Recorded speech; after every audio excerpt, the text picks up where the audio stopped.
Hey, Railbirds. Kevin here. All right, we have a good match in store for you guys. The hot seat match of the Elite Division 10-ball singles. We're going to be having James Davee versus Lake MacKay. This promises to be a great match. I would like to give a shout out and a thank you to all of our supporters, our sponsors. Hustlin' USA Clothing Company, Savage Billiard Apparel, Q Sports International, Players Club Limited, Catfish Lou's, and Legends Billiard Room, Players Sports Bar and Grill, YCCS, and McDermott. Thank you for your support. We are coming at you live from the Chinook Winds Casino Resort here in beautiful Lincoln City, Oregon. We are right on the Oregon coast. It's absolutely gorgeous here when the weather's cooperating, which it is not today. But thank you, Chinook Winds, for everything you do for the Western BCA and pool in general in the Pacific Northwest. Remember to hit that thumbs up. Be sure to subscribe and ring that bell. If you don't ring that bell, you will not get notified when we go live, and then you might miss something like these great matches that are being streamed for free, I might add. And share. Sharing is caring. All right, as mentioned, this is the hot seat match of the Elite Division 10-ball singles. Yes, we're playing 10-ball here, not 9-ball. Let's go over the rules real quick here. We are playing CSI rules 10-ball. This is rack your own. It is alternate break. And 10-ball is a call, ball, and pocket game, which means no slap here. If you do not make the ball you called, but you slap something in anyway, that is known as an illegally pocketed ball, and the incoming player will have the option to pass the table back or accept it as is. And 3-foul rule is in effect. All right, I am being joined by Summerfield Habner. How you doing, Summerfield? I'm doing well, Kevin. How are you?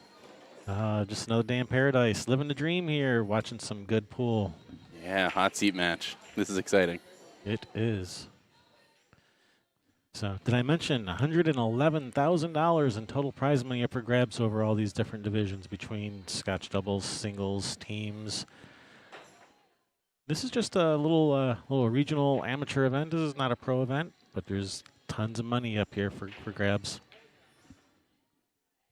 Over $23,000 added money by the Chinook Winds and the Western BCA. Thank you for that.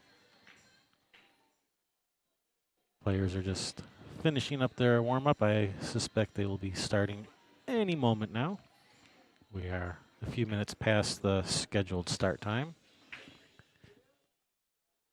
I think James Davee ran to go get something to drink. He'll be back momentarily. Or I should say presently. Momentarily doesn't mean what people think it means. See him walking in right now. There he is. I see him with drink in hand. Non-alcoholic drink, that is. So both these players undefeated so far. Yep, fighting over the hot seat. So the winner of this will be moving into the finals. Loser will be going over to the B side. So payouts. First place, $2,340. Second place, $1,320. Third place, $745. Fourth place, $420. Fifth, sixth, $240 each. The seventh, eighth, $135 each. This is not counting the Calcutta. There's actually more money in the Calcutta than there is in the actual payouts. There was over $10,000 in Calcutta money, like over $4,000 for first. Stan Tarango went for the most money and is out of the tournament. Didn't even make it into the cash. It's not crazy. And Sophia just posted the payouts, and I was trying to look it up, and I guess it's probably not on her page. It's probably on Western BCA. But yeah, there's over $4,000 for first place, which is almost double the payout for the tournament. It's an excellent Calcutta. It was over $10,000 into Calcutta. Stan went for the most money, and he didn't even make it into the money. Yeah, he was defeated. Mikey D, Mike Deichman put him on the B side, and then Cole Cole, get him. Gibbons. Go get him. Cole, get him. Go get him, Cole Gibbons. Man, go get him, Cole Gibbons. That's got a ring to it. I like it. All right, I think we got his new nickname for him. And Put him out of the Cole Gibbons. Put him out of the tournament. speaking of Cole Gibbons. No, it's on the bubble. Oh, Cole's out, actually. But Michael Deichmann right now is playing Daniel Sardencilio. And Jason Coatman beat Joe Landy previously. So Jason and the winner of the Daniel Michael match will face off to play the winner or the loser of this match. Correct?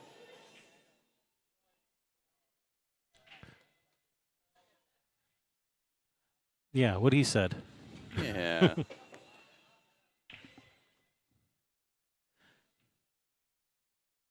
All right, I think this is going to be their final rack of warm-up balls here. James is standing in the corner here. Looks like he's ready to go.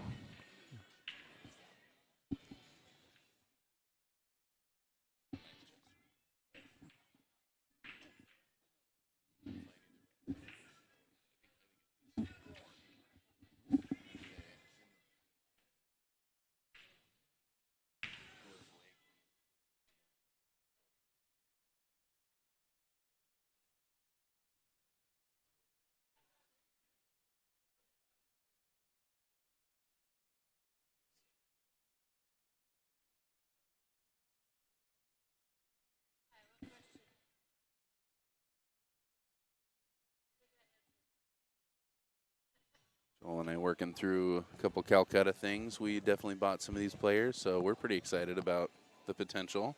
Right? Yeah.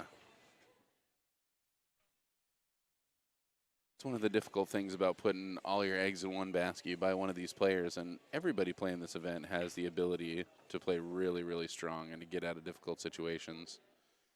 And you see James just firing in these banks right now. I don't think he missed a bank yesterday, and I don't think he's poised to miss many today. Just a phenomenal player. And Lake has been a real thrill to watch play as well. Yeah, James, definitely a phenomenal player. He won this last year, defeating Matt Horner in the finals. I forgot that was Matt in the finals. It totally was. Yeah, James Davee, Matt Horner. You can go back and watch that right here on RailbirdsTV.com. And do you have that listed by their name, or do you have it listed by the event? You can search for their name because all of the matches are individual videos on our YouTube channel, so you can definitely search by name. So after this match, or after this tournament, you'll go home and you'll break up the individual matches? Yeah, absolutely. Like right now. That's so cool. Right now you can go back and watch day 1, day 2, day 3, day 4, but those are all just 12-hour long recordings. But I will have them broken up into individual matches over the next week or so for your free on-demand viewing pleasure. And I'll have playlists set up for them, which is what I always do.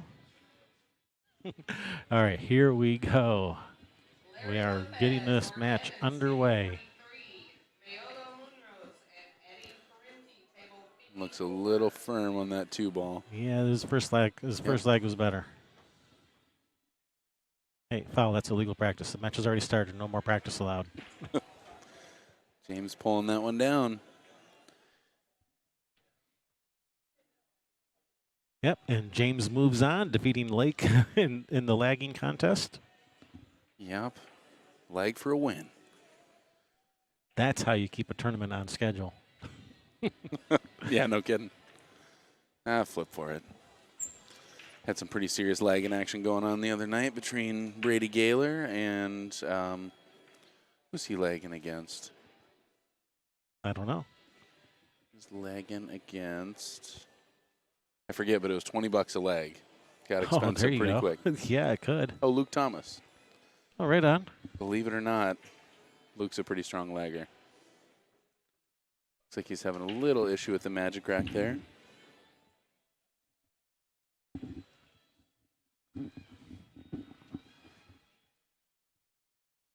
And And yeah, the break is going to be such a defining thing here. Both these players get out of absolutely. anything. So James has been breaking really, really strong this entire tournament.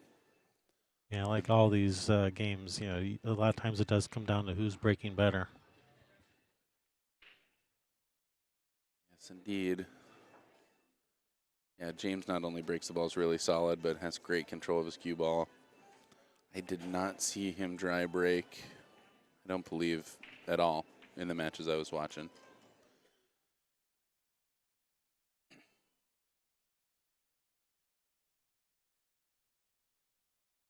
So SD Design wants to know how you pronounce the state that we are in. Since you live in this state, why don't you take the honors of telling people how to pronounce it? It's like oregano, but just no O. So Oregano Oregon. without the O. Oregon. I believe. I could be wrong. I'm actually from Montana, so I can't say that's definitely correct, but So Oregon. So say it just like Jimmy Matthias said it. Oregon. Exactly. Oregon. That's how you say it, right? All right, we're coming at you from beautiful Lincoln City, Oregon. Is how I say it. Yeah, it's pretty wonderful out here.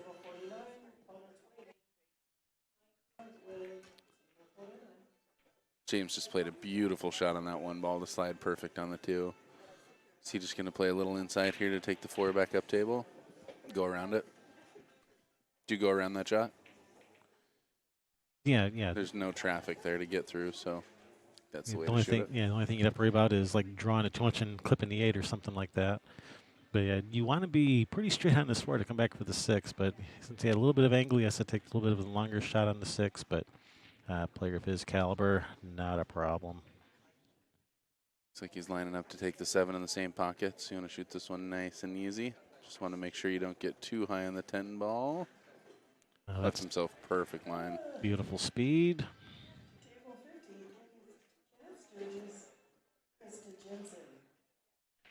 And yeah. Let's have a look at that LittmanLights.com overhead cam provided by Mike Littman. Thanks, Mike. They're so awesome. It looks so good in here. 80 diamond pool tables, 80 Littman lights. It's really awesome.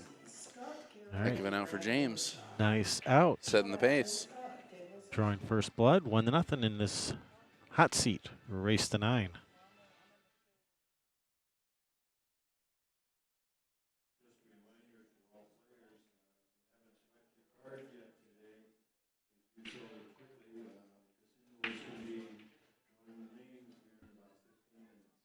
And our next match on our feature table at 4:30 Pacific time is going to be the Bronze 2 Finals. And our bonus coverage table at 4:30, the Bronze 1 Finals will be starting. And on our feature table at 6:30, we'll have the Gold Finals. And then on our bonus stream, the Silver 1 Finals. Then the Silver 2 Finals is scheduled at 7:30. Currently scheduled for table 7. We're going to have they're going to have their own 3rd bonus coverage stream, just to make sure that everybody gets streamed, if necessary. But if the 6:30 matches, if they don't go to 2 sets, then we can get that moved to table 9 or table 10. So let's have it push back.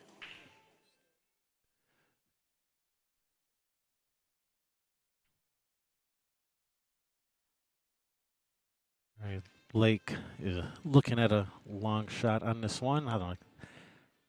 Are there long shots on 7-foot tables with players of this caliber? After James broke and ran that last rack, there's a long shot. I mean, it's just huge.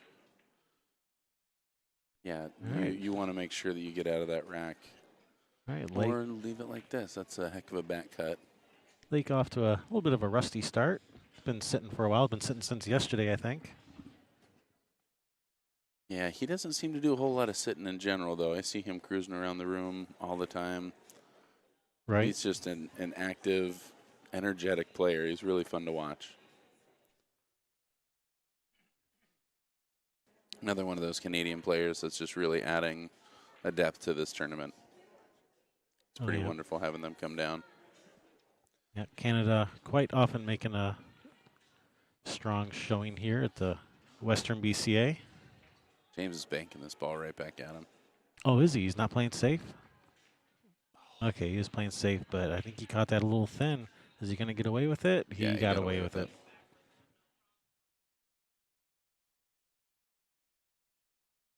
You don't think he was trying to pocket the ball? Like kicking one rail, probably trying to catch the. Oh, just nice and easy. Looks like James is going to have a cut on the ball on that. He's probably going to. Do you think he'll try it up by the 5? Or just roll forward and freeze on the 3? Yeah, it's so close. Yeah, I wasn't sure if he could get that one past the 3. Obviously, he could.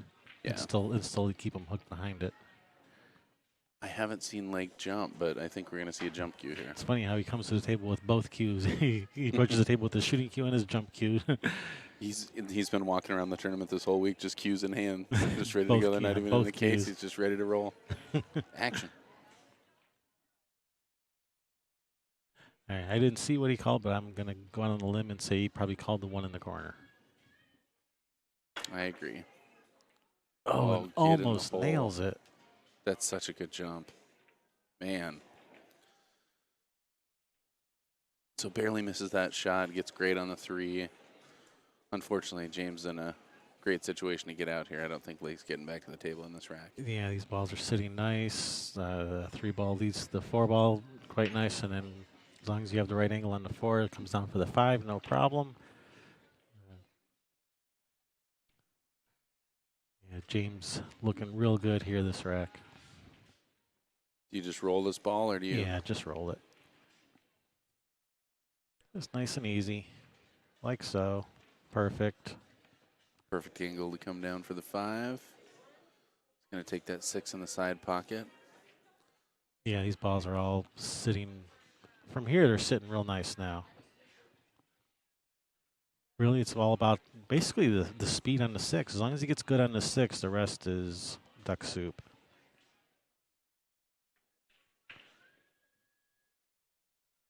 Wow. He's looking really comfortable.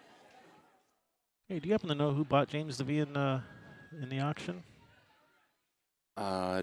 James was he one of the picks? I don't know who won him, or who bought him, sorry. I know they had 2. James went picks. for $850. He did buy half of himself. I remember they had 2 picks, and the first one went to Stan, and the second one went to Lake. Uh-huh. I don't know if they did a third one or not. Yeah, somebody stole Lake. Somebody bought Lake for $750 a second Wow. pick. That's crazy. I know. Pretty nuts.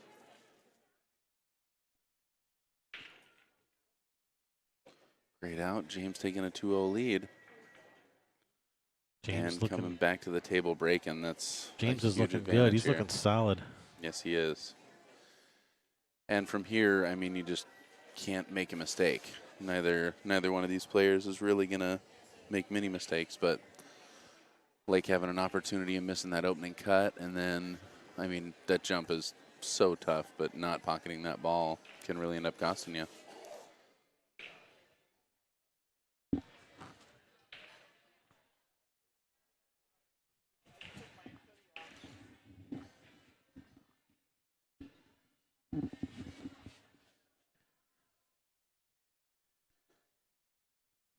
So after running those balls out, James is going to try to follow that up with a nice little break and run here. He has a nice 10-ball break. Yes, he does. And just splashes the balls. Somehow keeps good control of the cue. What's your 10-ball break? You don't want to know anything about my 10-ball break. It's not my specialty for sure. It's a hard break.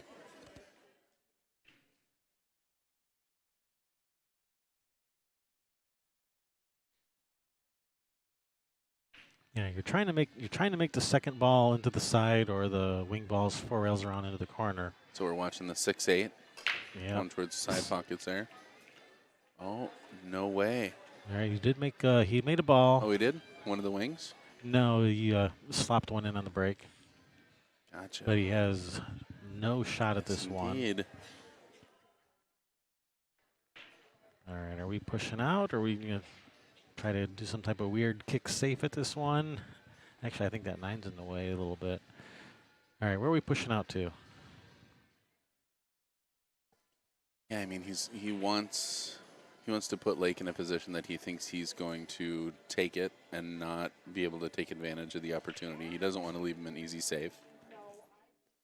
It doesn't look like the kick past the 9 makes good contact. Yeah, Does he have a space between the 2-9? If he does, he to might kick it to 1. Yeah. Yeah, that's what I was looking at initially. I thought like maybe he'll go for some type of soft kick to try to kick it safe, but I think that 9's in the way. looking at shooting that one ball that way. That's what I was thinking. Cue ball up near that upper left corner. Just gonna leave a safety. Yeah. And yeah, so he's letting him see the ball, but This is pretty tough actually. leave. He might get this one back. Yeah, he doesn't allow him to cue low on the ball. Yeah, you want to try to bank this one to the other side of the cluster of balls over there, but it's so easy to just catch one of those balls and leave a return shot. And he says, "Yeah, I don't like it. Yeah. Go right ahead. Show me something, kid." James could consider kicking to that foot rail and coming back and touching the 1. If he can touch the inside of the 1 and pop on the other side of the 4, that'd be a terrific shot. It looks like he's going rail first here and just trying to shoot that 1 down to the foot rail and hopefully hold the cue ball up. All right, he was not able to bank that ball to the other side of those balls for the safety, which is why Lake said, "Yeah, I'm not really liking this." Yeah. Lake with a pretty decent return safe. He's kind of looking at that carom on the 10 ball, and I don't blame him. I don't think he was looking at the 10. I think he was looking he's at if I thin looking the at the 1. safe. If I thin the 1, can I miss the 10? Holy cow, he did call it the 10. Lake's an aggressive player. Wow, I did not think he was actually looking at this carom. But it does send the cue ball up table, the 1 ball to the end rail, so Totally. it's got the built-in safety. Pretty so much a free shot.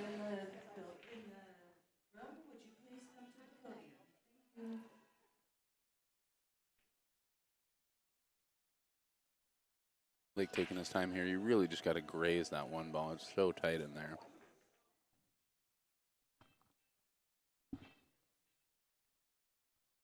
and miss the 10 and He has not left a shot other than like some type of kick safety. I don't think you can see any of that 1. Really? I think No, you can the see overhead. the edge of it. Yeah, you're right. The overhead says he can't see it. In fact, he can see enough to cut this in. It's not real fun because he wants to be on the other side for that 2 ball. The 2 ball does go, but it doesn't go from that top half of the table as we're looking right now. All right, he's called the 1 in the corner. He's going to shoot some. That 2 does go, but man, you got to control that cue ball. You got to come 2 rails around. You got to miss the 8. So you think he's shooting low outside to come around the 8 ball? That's what you're saying? It's hard because he's going to end up throwing the 1 ball, and it looks like All right, he's just going center ball. Get out of there. All right, this is good. He's got a shot to the 2. I think it goes. I didn't think about it going on the side. And yeah, I mean, you I'm could not tell all he wanted to do sure. was pocket that ball, or make sure that he pocketed that ball. Yeah, I'm not sure if the 2 goes or not, but if it doesn't, he has a pretty straightforward safety here. That 6 looks pretty online on the side, too. Not that he's going to shoot that, but it's pretty wired. Looks I like think he's shooting. Looks like he's shooting the 2 in the side. Man, with authority. Nice. That 4 past the 9 in the side? Looks like it. Yeah, I think that 4 goes in the side. Ooh. It's touchy. He's taking another look right now. Yeah, he's just planning where he wants to be. Yeah, right about there. He's going to have to shoot the 4 with a little bit of inside to come out to the middle for the 6, but I don't know if that 4 passes. I think he might have been looking at the billiard.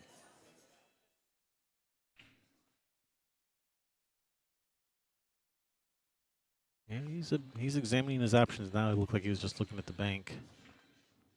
If he's looking at the bank, then maybe that 4 doesn't go. The 4 banks, but that 9 ball feels pretty big from there. Right now he's looking at the 4 on the side. I think he's looking to play the 4 or play off the 4 and pocket the 9. Just real soft touch on the 4 ball. I think the 4 goes.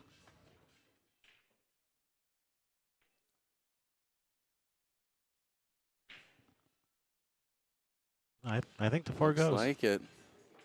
Oh, man, that's a scary shot. It's a tight fit, and you probably want to shoot this with a little bit of inside just to hold the cue ball to bring it to the middle of the table, but And when that he's makes the lining up, shots. he takes those big old strokes. I'm just like, he's going to fire this ball. Oh, Just caught the point. Yeah, Yeah, it was a very tight squeeze through there for sure. just about a ball width to get through there. All right, the opportunity Lake's been waiting for. Yeah, here we go. Because you have it when you match, tell you circle it. Don't be like Phil Copeland and Brad A. do.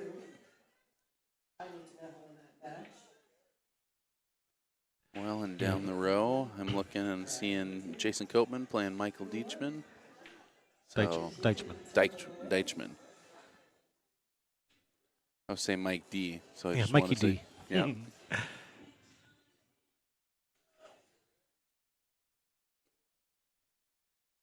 Yeah, I think the pressure is totally on right now. You know from here on out you don't get to make a mistake.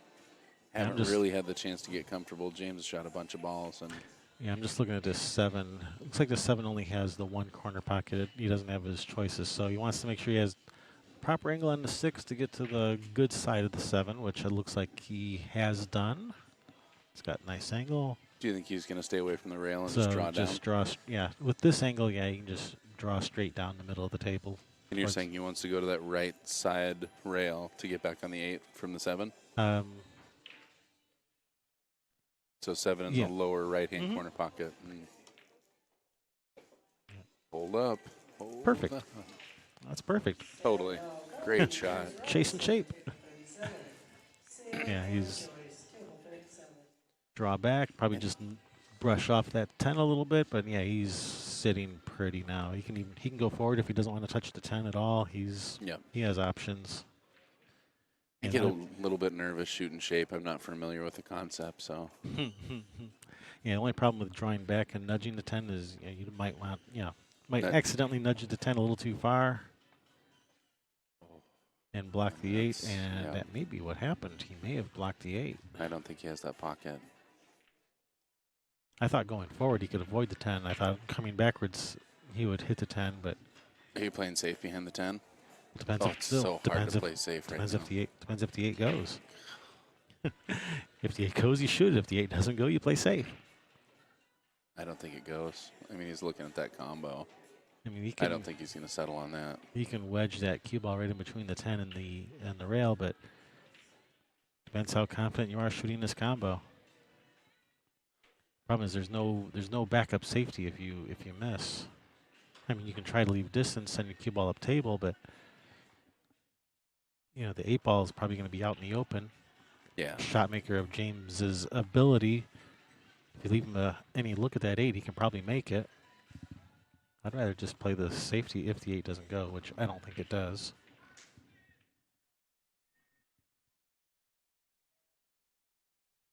It's like he's shooting. Wow. Apparently he was very Oh, confident hold up, with the cue ball. combination. That's a nice shot there. That is an Nice awesome shot, Lake. Holy cow, man. Talk about a pressure shot. Terrific shot. And Lake getting the game under his belt. 2-1 and breaking. And that's, I mean, pretty much back to feeling like an even match at this point. Go down 3-0, and that's a tough spot to be in. The ability to make those types of shots under the pressure, that's why he's a 714 Fargo rate. For sure. I need 2 more brave people to fill a $20 mini. 2 more brave souls to fill a $20 handicap mini tournament. Lake's been playing in this tournament for a while, but I don't know a whole lot about his past history. Yeah, this is the first time I've seen him play. Is it? It is. Of course, been watching James Davee play for years. Mm-hmm.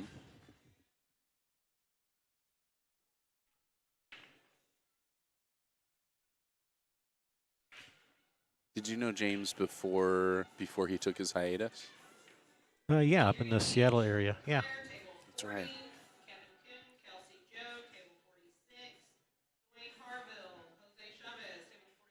Yeah, and he's come back stronger than ever. It's incredible. All right, nice break. All right, he's made a ball. And thin cut on this one down to the corner. His only big win here was in 2017. It looks like Lake won the Chinook Winds Open. And that was in, 2017 8-ball championship. The rest of them, not real strong finishes, but he's been consistently in the cash. And again, he's playing out of BC. Plays a really nice safe on that one ball. Yep, good touch.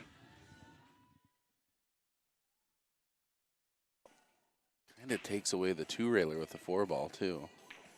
It's not even a really fun hit. Maybe fun's the wrong way to describe that. Do you think he's going to spin that ball between the 4 and 9? Lake is like, well, I'm sorry. Did I not make it fun for you? Oh, I'm sorry. What a good time this is going to be. I think you can go 2 rails, like off that left rail, like between the 3-8. Okay. Go 2 rails So behind he's the one spinning off that around left the rail. It's going 4-ball. to go the other way. Good solid hit. No scratch. Pretty But he fortunate has- there. Maybe. I mean, he can shoot a stop shot here, just freezes cue ball Right behind the behind 10. One ball goes into the 3, and then glances off of the 3 over to the right. Just got to make sure you don't pocket that 8-ball. I guess he's shooting, like you said, towards the right part of the 3-ball, so I was thinking he might back cut it. Marcus Barroso, table 45. It's a terrific shot. Yeah, it was sitting real natural for that. It'd I be don't- hard to pass up. Yeah. I don't think he can one rail kick by that 6 and throw it down there. I think he's going to have to go multiple rails. Do you think he might kick to the foot rail past the 9 and catch the second rail and touch the 1? I think that's what Yeah, he's that would looking be at. that'd be the way I'd be looking at going at this. Bottom rail, side rail. Do you call that 1 ball in case it goes? Of course, you're calling the 1. Yeah. Why would you not? You got to call when you're kicking the ball. You got to call something. Call something, no matter what. So that'd be the one I'd be calling. It's like commentating with a toddler. I'm just consistently, would you do this? Would you do that? I'm having fun. Why is the cloth blue? Can we answer that question? Because Diamond likes blue. Everyone was playing on green cloth before Diamond decided hey, let's play on blue cloth. Now the world loves blue cloth, and green looks weird to me now. You know, I agree, but I walk in a room and I like the way green looks with the other things in the room. I like the blue table, so nice shot. Good hit Oh, and safe. No Wow. way. Look at that. Nice. Wow. James kind of acknowledging he got a fortunate roll there. And unlike some other 10-ball rules out there, CSI 10-ball rules is not call safe. You can call a ball, and if you miss, as long as you don't accidentally pocket something, your opponent is stuck with what you left them.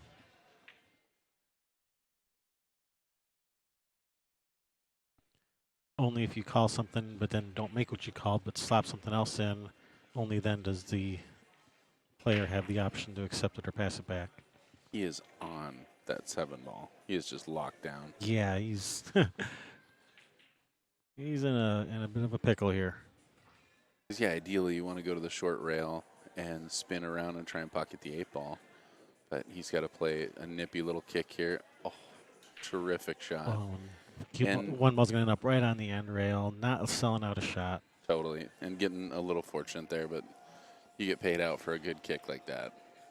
Well, yeah, just make a good hit. Sometimes good things happen, and plus he hit it with the good speed, where something good could happen. You know, it's not like 9-ball where you're trying to hit it hard and hope something slops in. Right. No, you hit it with a good speed where he was most likely to end up with a safety. So James is playing safe. He's not going to back bank this. He just roasted Joel playing bank, so I'm watching him, and I'm like, oh, he's definitely going to bank that ball. He's got to bank that. He just didn't miss. But in a pressure situation like this, I think the safe is the right shot. He's got a lot of balls he can hide behind. He can thin off the right side on screen. He can thin off it and send the cue ball up table like behind the 9-4-2 area. If he's feeling confident he can go for this bank. I thought he might go the other way, but this is going to leave a window. This is going to leave a window. No way. Yeah, I think you're right. I thought he might thin off the other side of the one and just leave the one on the end rail and send the cue ball behind all those balls out there in the middle of the table. This is the way I thought he would go at it. He chose differently. Like taking a good look at it. I'm not so sure by the way he's looking at it. No, he's shooting. Let's have a look at this again. Looks to me like he's got it. Look like it goes. And if he had to, he could overcut it and play it off the 7, but. So is he going to come around to play the 2 in that lower right-hand corner? Yeah, 1 rail across, 2 in the bottom right.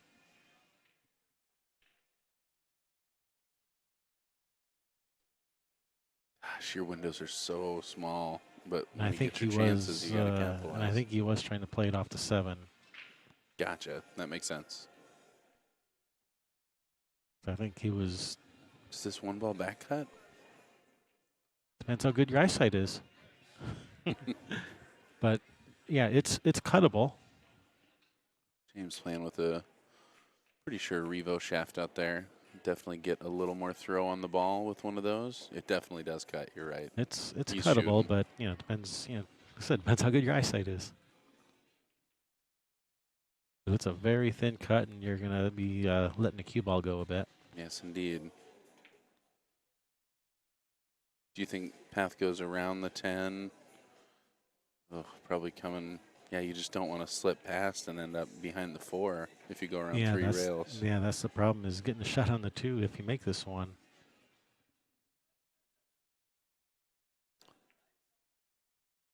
He doesn't like it, just going to play safe, and that's Perfect. pretty good. Can lay an arrow between those 3 balls. And A little kick safety. No, he's called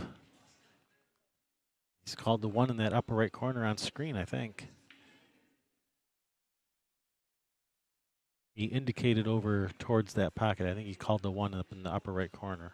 so is he trying to kick and then get behind the 7 and hope it goes? Yeah, he was That'll kicking. do. He was kicking safe, but in case they accidentally make it over there, he's going to Yeah. call it. That's But he was smart. That's kind of something I was talking about last night and just exploring the way I thought about it. It seems like you do want to call something because, like you're saying, you don't end up giving the decision to your opponent. Yeah, if because something you happens to and because you don't have to call safe, so you might as well call something in case you accidentally make something.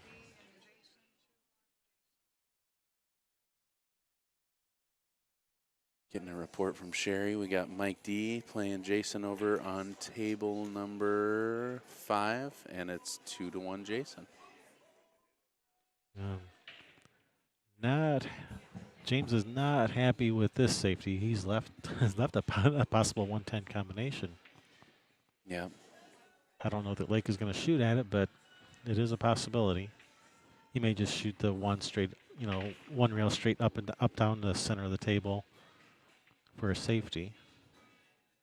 It's so hard to not be seduced by the blue cheese, but I really think now's the time to play safe. Your only tough ball is the 6. And I don't think that's even too challenging for these guys. I mean, he's going to look at the 10, decide whether or not he actually wants to take a swing at it or not. He's having a look. It does look like the one would be drifting down toward to the foot spot, so if you can get the cue ball back up table, maybe you got a little secondary safe there. Yeah, I think he's going to decide that he doesn't like this combination. I think he's going to ultimately decide on playing safe, which He surprised us once already, he thinning off has. that ball and trying the 10.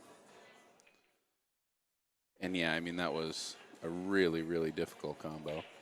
But he had the built-in safe, so it really was a pretty free swing. Yeah, I think ultimately he's going to end up deciding that he doesn't need to take a flyer at this 10. There's no easy built-in safety. You know, it's kind of a back cut on the 1. You're kind of letting the cue ball go a little. I think I prefer playing the safe. The 1 ball up the middle of the table. Let the cue ball come down to this bottom rail. Try and get behind the 10. Wow. Drills, like I said, Totally obviously drills it. he's going to shoot the 10, like I was saying. Man, he is Such a great shot. When you're as good as a shot maker as he is, just shoot at everything because obviously that's the shot. Well, and you've Holy seen some cow. really creative shot making out of him. He was trying to carry him the 1 ball off that 7. That's 2 combos he's taking them, both off angle. I mean, none of those shots were easy.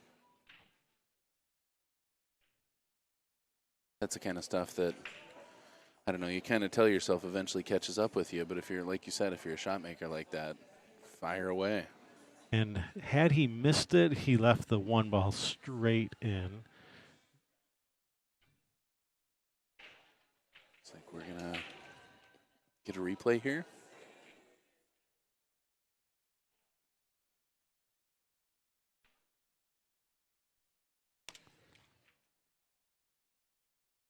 Here, let's have a look at this again and watch. He did leave a straight in 110. Someone was saying if he plays the combo, he can play a safety, but there's no safety there. He left it dead straight if he missed. Yeah. That's confidence. That is confidence that you're going to make that ball. There's that big break by James and trickling that 3 ball in. Good look at the 1. Nothing tied up. This 1 to 2 transition is about the toughest thing on the table. Luckily, James is 9 feet tall.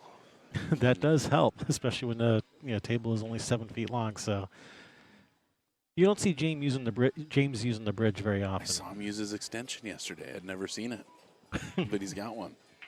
I was like, James Davee using an extension on a 7-foot table. Now I've seen everything. So he's going to try and draw this straight back towards the 4.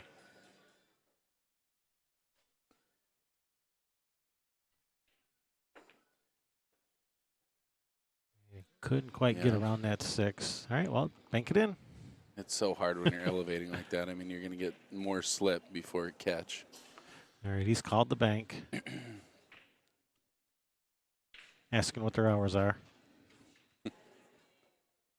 So, oh, you're open? All right, I'll be right there. Yeah. You're open? All right, I'll be right there.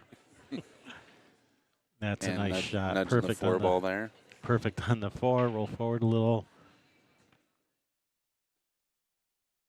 You don't think he'll pull back beyond the 6? No, that gives you the wrong angle on the 5 to get to the 6. Doesn't it? Doesn't this give you the wrong he's angle? Dead straight. Okay. Actually, yeah, looking at this camera angle, yeah, the 5 is a little bit further to the side of the pocket than I was thinking. I was thinking the 5 was like more to the left. I'm cheating. In which case, I'm looking at the table. I'm sneaking around the. Oh, there you go. You got that unfair advantage. I'm cheating. No, I thought that 5 was a little further to the left. But no, it doesn't matter. I mean, he's. I actually think he wanted to draw that ball more than he did. Yeah, but he'll be all right. Yeah, he's going to draw this back and just take the longer shot on the 7. Maybe not. Maybe roll forward. It looks like he has more of an angle here than. Huh. I don't know. I'm just afraid of leaving myself too funky of an angle on that 7 ball if I'm playing it in the lower right-hand corner.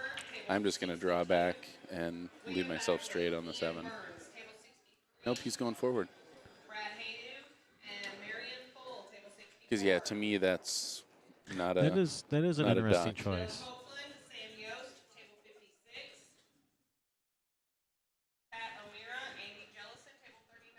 And, yeah, he wants to make sure not to make a mistake here. It's easy to wind up a little too much and come too far across the table, end up getting yourself behind the 9.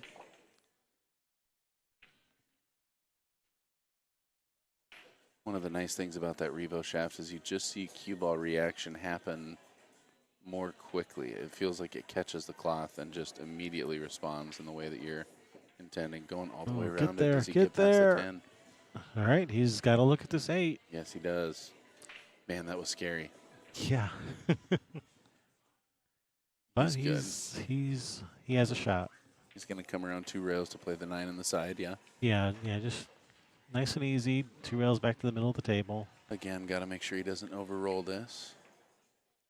He's just coming off that 8 at such a thin angle. The cue ball's really going to be traveling.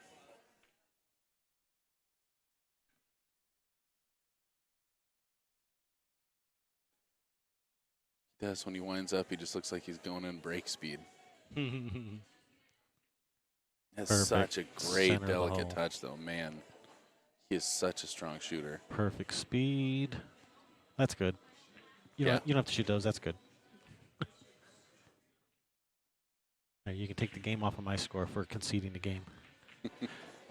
James Davee, Wow. nice run out there. 3-2 in this race to 9. It's like Lake hasn't marked his other game up there. The beads say 3-1, but we know better.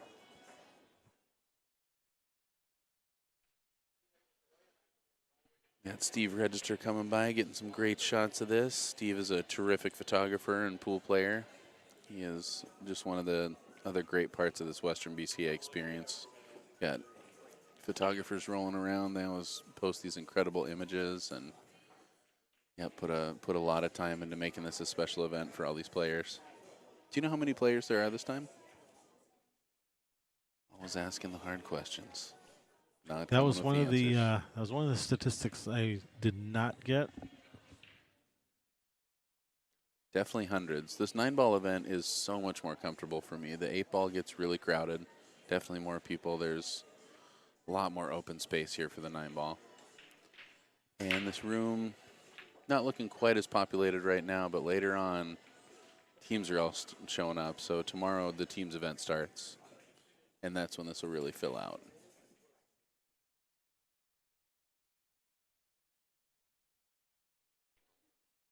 Nice break there for Lake. Man, he's got kind of a tricky shot here. Do you jack up and draw this ball to come out 2 rails for the 2?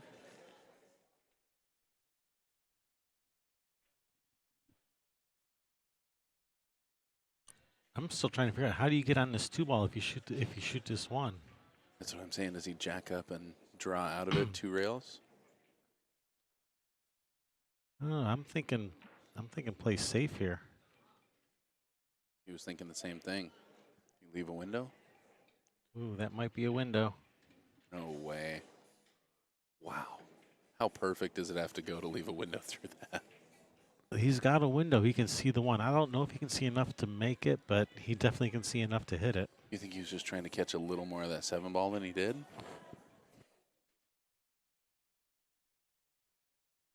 This is one of those that I might not have to jump it, but I probably have my jump cue out anyway. Or full table, or full, Well, if anything, full cue it's jump. if anything, it's the 2-ball that's in the way, not the 3.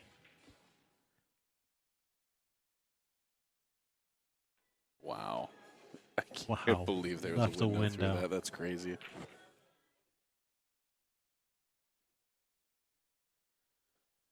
And left himself a little more of an angle on this 2 than he wanted to, so he's going to have to take the 3 in the side. Yeah, he could go to the end rail and back up if he wanted to shoot the 3 in the corner, but Yeah. he's looking at the side. I don't blame him. So do you think he's going to draw all the way back to the side rail? Well, he's examining his options, but the shot I like, I think he can go to the end rail and back up. Maybe even using the side rail, end rail, side rail. I just get nervous about clipping the 3-ball going in there and scratching. Taking his time, he doesn't like it. Now he's looking at drawing over to the side rail. It's kind of counterintuitive to bury yourself down in the corner. That's usually what you're trying to avoid. Yeah, I don't like it. You can get a funny angle on that where it makes, get Make to the that 4 a shot lot. really tough. Yeah, I'd rather, go to the end rail and back up. And that's what he's settling on. Yeah, I like this much better.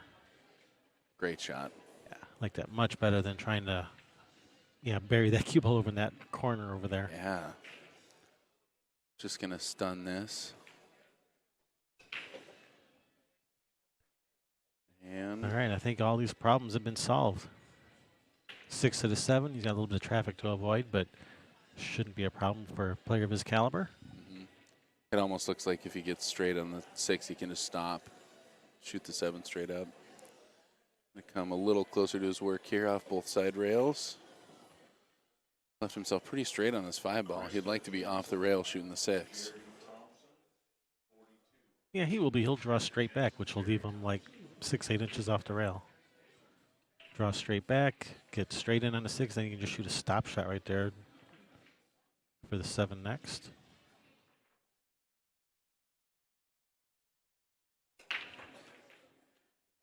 Great shot. That's good. Is he rolling forward, or is he going to take the Well, window? from here, he's left himself actually a little bit of angle. Yeah, so you go forward, rolling bottom forward. rail, side rail. Wow. That's perfect. Nicely done, Just James. making this look so easy.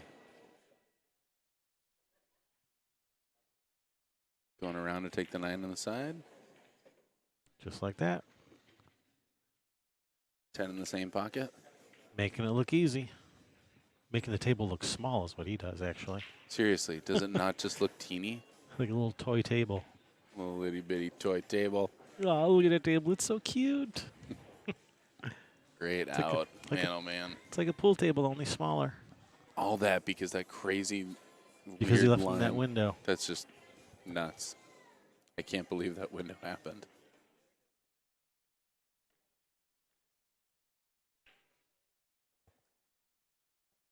Well, Lake in kind of a predicament again, down 4-2. With James breaking, that's a scary place to be. He's really got to hope for a dry break here. Yeah, James has not shown any kinks in his armor yet. He's been playing pretty flawless here.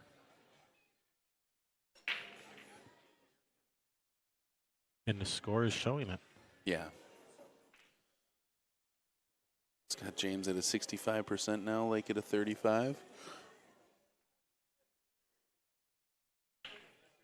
Do you think those percentages take into account the caliber of the player? So, I mean, if it was the same gap, but it was a 496 against a 514, do you think the percentages would reflect the same, or is it different because these guys run out so much more frequently?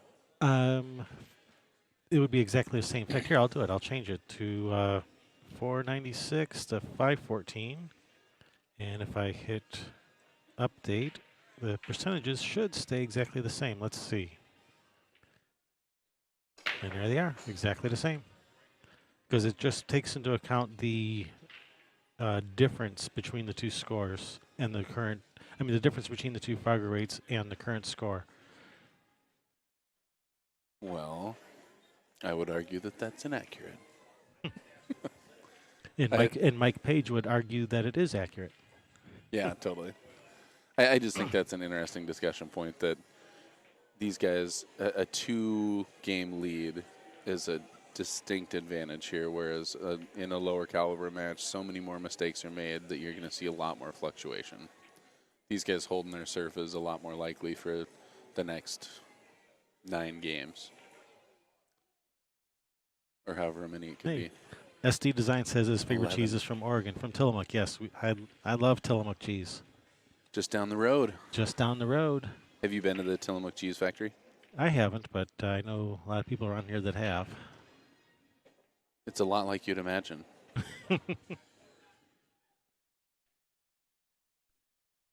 I have a couple of friends that work there. It's a really cool family-run organization, and I think James has actually accidentally left himself just slightly more A angle little on too this steep. 2 than he wanted. He's going to have to either kill this cue ball or try for the 3 in the corner. let's kill this with inside. Special class. And he's going option A, killing this cue ball, and hey, he's all right. He's left it all right. Yeah, he doesn't have to do much with this 3 ball. I need to know one 4's thing, hanging there, John 5's hanging there. and Christopher. 5 to 6 is, I can't Yeah, even say this- tricky. No, this 8 and 9, that's the tricky bit, unless he wants to play like a 3-ball combination or something. But 6 to the 8 and then 8 to the 9, that's going to be the tricky bit. Like I said, unless he decides to play a 3-ball combination. I'm looking at that 9, and it's married to the 10. I don't actually know that the 9 goes. And that, I don't think, yeah, that combination does not appear to be lined up. But I don't think the 9 goes past the 10 in the corner. Oh, that's what you meant. Yeah. Oh, you might be right about that. I don't know if he's looked at it. It looked like all those balls have a pocket, but I don't think the 9 goes. I'm looking at the table, and I think the 9 goes. You do? Yeah. Did he corner hook himself? No way. No, No, he's he's all fine. right. He's all right. That's scary, though. Edge of that ball catches, and you're giving up ball in hand. Oh. Hold up. All right. Well, he's got angle to come across for the 8. Maybe a little bit more angle than he wanted. Yeah. At this point, you're either running back and forth, or you're trying to draw under those balls. Low outside, and I guess he's just going to run it back and forth a couple times, you think? Man, that makes it a lot more difficult shot to judge. Man, he's. Now, so he could play safe. He could bring the cue ball back underneath these balls. He could try to run into these balls to break them open. You can try to just shoot it soft and just kind of try to hold it soft. That's what he's doing, just playing it soft. And wow, what a shot. Now he's on the wrong side of the 8, which means he's got to run around, but Got to run around or bank the 8 and draw back for a cut on the 9. Because I think that 9 goes. I think that's the shot. Again, yeah, it all comes down to if that 9 goes. Nope. He's looking at going around the table because that's where the cue ball would end up. It would end up down there. It'd come around 1, 2, 3, 4, 5 rails. I thought he was looking at where the 9 was lined up to. No, he's looking. Now he's looking at banking it and looking at where the cue ball is going to be to cut the 9. Just examining his options. Now he's thinking about what he had for lunch. I think it goes. I think you're right. Is that what you like? You like banking it and drawing back? And someone in the chat room just pointed out that the 10 is wired in the side, and yeah, I do believe that is correct. That 10 is wired to the side. Yeah, no kidding. He's running around. Oh, that's scary. Yeah, so here's the 5 rails, and yeah, right over here is where he pointed his cue stick, so he knew that's where it was going to end up. So he's banking the 9. could bank the 9. Yeah, I don't think he's looking at kicking at the 9-10 combination. I think he's looking at just bank the 9, leave the cue ball behind the 10. You know, kind of like the 2-way shot. Clay brings up a good point. Also, play safe. You can totally stick on that 10 ball and roll the 9. Is that what he said? Yeah. Shout out to Clay Bellevoix.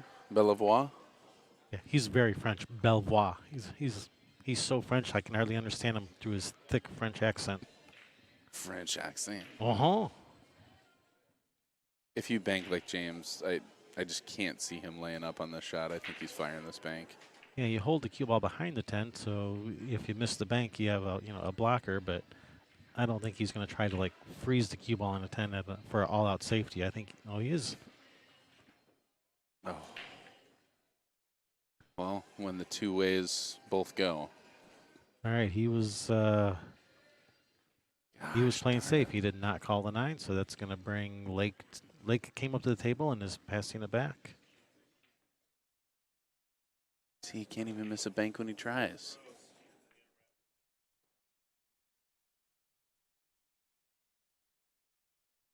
Says the balls are froze. He's calling for a referee. Referee going to take a look. So, Kevin, can you explain the rule on this? If the balls are frozen together, then he's allowed to just push right straight through it with a normal stroke. If there's any gap, even a sliver of gap, then you're not allowed to push through it. You have to shoot off to the side, elevate, anything but, don't let that cue ball go forward. But it was declared frozen, so he's allowed to push through. Oh, my and gosh. that's a win. Nice shot, James. Oh, that's a hard one to give back. Some people might say that that's not a good rule, that you shouldn't be allowed to do that, but that is the rule, and James using the rules to his advantage. Yes, indeed. John Barton saying the percentage should not be the same because of win rate. If it is an even race, then the prediction percentages can be the same at the same score points. Understand that? Well, Frogger rate is all about, as I was saying before, the absolute numbers don't mean anything. It's actually kind of like a logarithmic, like an exponential type scale. It's not a linear scale even. So a 100-point difference is going to be the exact same difference in skill level, no matter it's a 100 versus a 200 or a 1,000 versus an 1,100 player. If you have a 100 playing a 200 player, you might think, wow, that player is like so much better. The 200 is so much better than the 100, but you might look at an 1,100 versus an 1,000 player and like, oh, it's only 10% better. But no, it's still twice the player. It's still that same exponential scale. It's not linear. So a 100-point difference is a 100-point difference no matter where you are along that scale. And I believe this is custom cue case maker John Barton. Is that correct?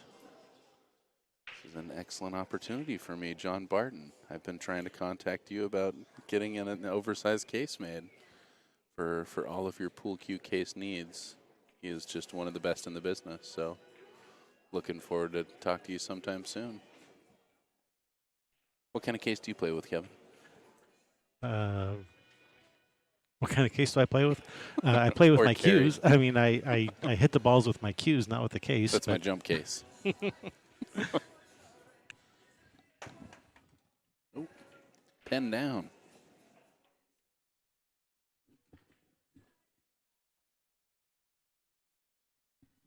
All right, James stepping to the table.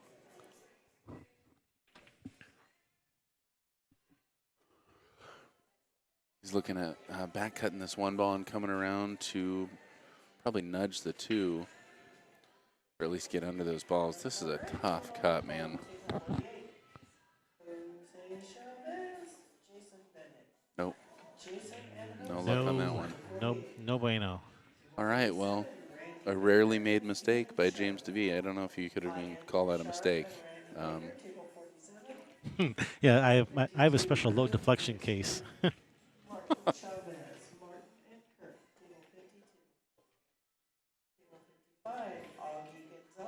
Special carbon fiber case. Eesh. Eesh. So just playing the separation, play the two around the seven. Get over there. Oh, gosh, he's left a piece of the ball. I don't know. I can't tell if he can cut it or not. One way or the other, it's pretty tough to get on the three from there, but I think he's probably going to shoot. If he makes this two ball, he's got a really easy safe on the three. I mean, depending on where he is, but ideally he'll be on the head side of the table and knock the three up table and freeze on the six.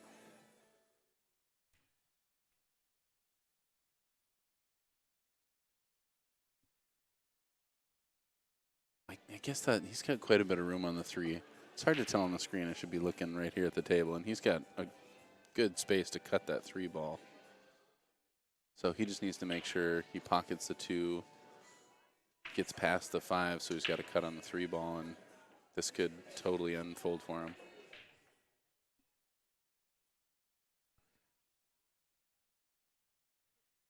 James just not liking this. Can't pull the trigger on it. I don't blame him. Every single rack is so big for these guys. It's good to be taking your time.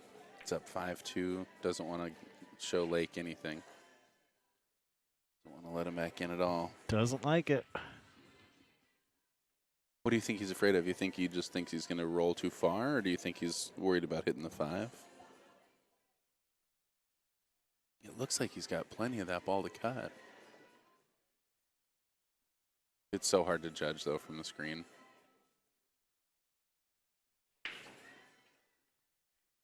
All right, here we go, and he's missed. I mean, Yeah. it's a tough shot. That's what he's worried about. Totally.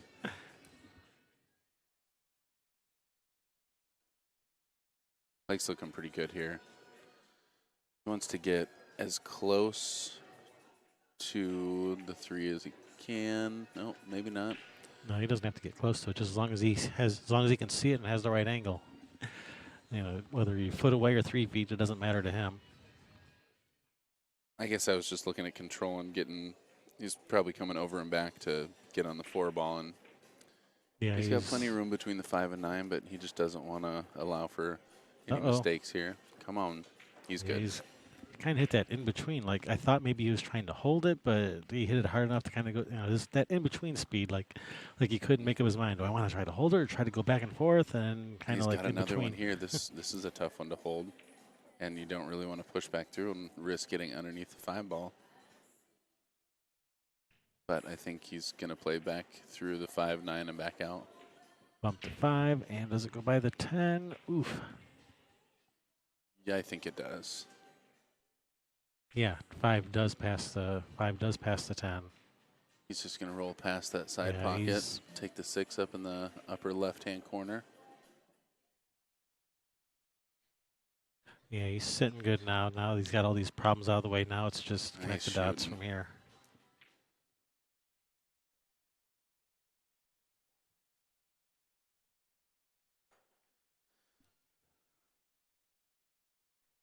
Yep, 3-5 sounds a whole lot better than 2-6.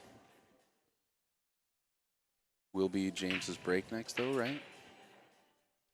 Pretty sure James won the leg. James won the leg, yes. So it will be James's break. Taking that 9 in the same corner. He may not. He may lay up and take the 9 in the upper right-hand corner. I like drawing around it. No, he's not going to just lag this in. He's going to come around the 9. Beautiful shot. Gives himself a good line to just draw straight back and take the 10 in that upper left-hand corner.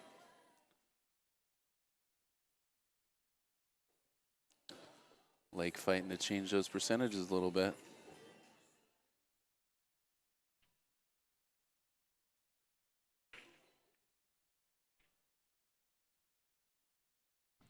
We have a Sasquatch in Oregon. His name is Summerfield.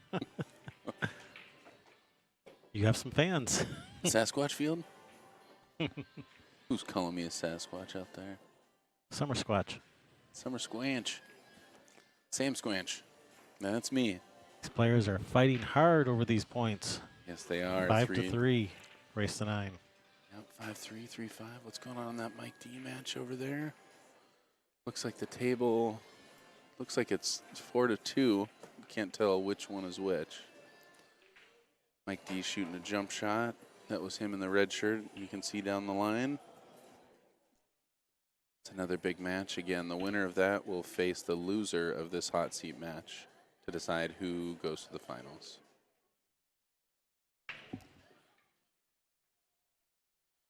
This has just been an amazing tournament. Big thank you to Chinook Winds Casino and Resort and Western BCA and Bad Boys for putting this whole thing on. Yeah, we always have a good time when we come down here. One of those things you look forward to twice a year. Yes, indeed. Getting to go spend a week down at the beach, play some pool. I said the other day, yeah, I spend a couple weeks out in Lincoln City every year, and I felt pretty spoiled to hear that said out loud. Wow, that's awesome. It is. Dry break. Man, a rare opportunity here. Dry break. That 3 3 ball. ball. Yep. Brutal. It's 6. Doesn't go by the 7 either, I don't think. So what do you think about carrying past the 2? No, he's not going to do that. He's going to say carry past the 2, shoot the 2 on the side, and roll straight into the 3-9. But he'll give himself a better line than that. Well, he's not straight in on the 1. He's got a little bit of angle. He can kind of pop this cue ball over to the right for the Take the two, two in the for the same two pocket. and two in the left side pocket to give himself angle to break out this 3. Except he came up short if that's what he was trying to do. He's going to play safe here. I like glancing off the 2 ball and leaving the 2 over by the 6-7 and bringing the cue ball over by the 3-9. But that's... Oh, that's a really great shot, too. Freezes up the 2 ball. Hooks him behind the 7-6. All right, call a 10 in the corner. Jump it in and run out. Jump it in. Cue ball glances off the 2 into the 10, 10 in the corner. He's got the jump cue out. Yep. I didn't see. Is that a jump cue or is that his full cue? His full cue looks like a jump cue in his hands. That's his full cue. That's not a jump cue. We've been having this discussion, John Barton. Yeah, he says he loves the stream and he wants to see more of the overhead cam. And I think for the more advanced players, I think a lot of us like to see that overhead cam. I think that for a lot of spectators watching the person more than the game, I think they like to see the other one. But, man, having this overhead as a tool is phenomenal. It just looks great. Again, big thank you to Mike Littman. All right, I think he did call the 10 in the corner. Oh, he was going at it. Yes, indeed. And that 3 is And that 3 is not any worse. better. It's not any better. Somehow it's worse. Somehow it ended up even worse.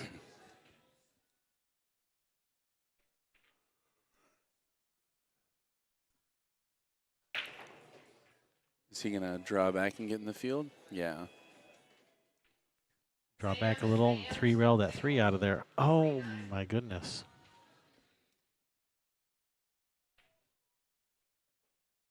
I want to offer, go grab Blake some coffee or soda or something. That's a brutal miss. I think there's something that happens in your subconscious when you're shooting those, though, that you don't really want to deal with that 3-4 mess. So you're not as committed to making that 2 ball. I don't know. Sorry, I interrupted you. I'm just saying, yeah, those are the types of misses you don't expect from people north of 700 Fargo rate.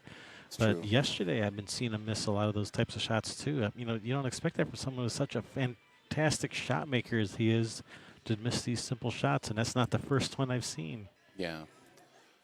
I think it's just easy to get ahead of yourself. He's already committed to that next shot. He's like, okay, I don't have to think about this. But they say you got to aim every shot. I think they might be right. So is he going to push this 3 into the 4, so hit it a little more full than you normally would on a safe? I don't know. He shot before. I was still thinking. I mean, I was still.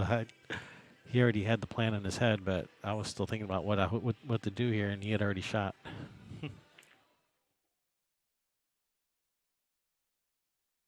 Nice soft kick here. Scary thing is he just leaves such a... All right, I think that was a good hit. I don't think so. I think that got the rail first. They might want us to have a look. And Kevin is just so good with this. We can look.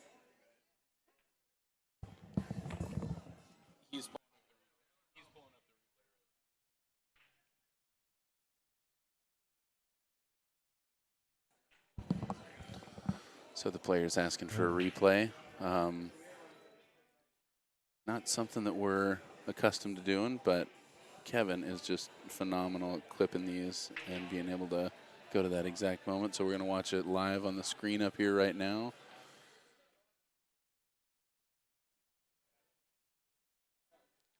Going frame by frame forward.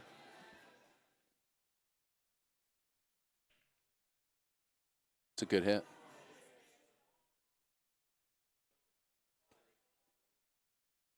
I'm going to call that a good hit. Yep.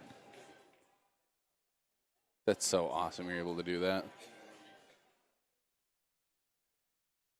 Now, if you can just do that for the 79 other tables, we're good to go. That's the problem with that shot is you leave just such an easy return safe, but he really doesn't have a whole lot of a choice. You don't want to break those balls open. And the same shot here.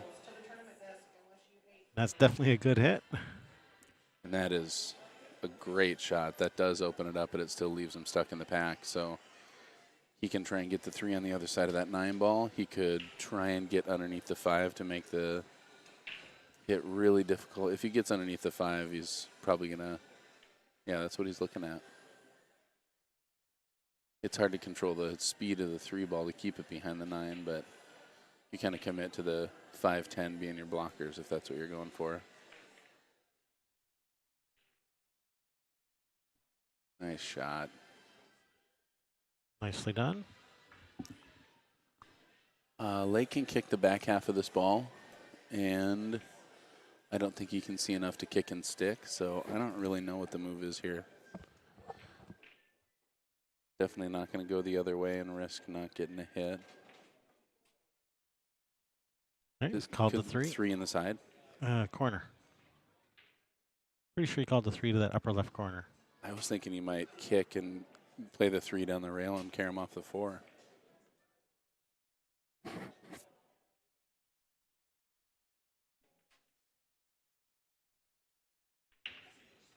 Yeah, I'm not sure where he called it. Again, another tough hit.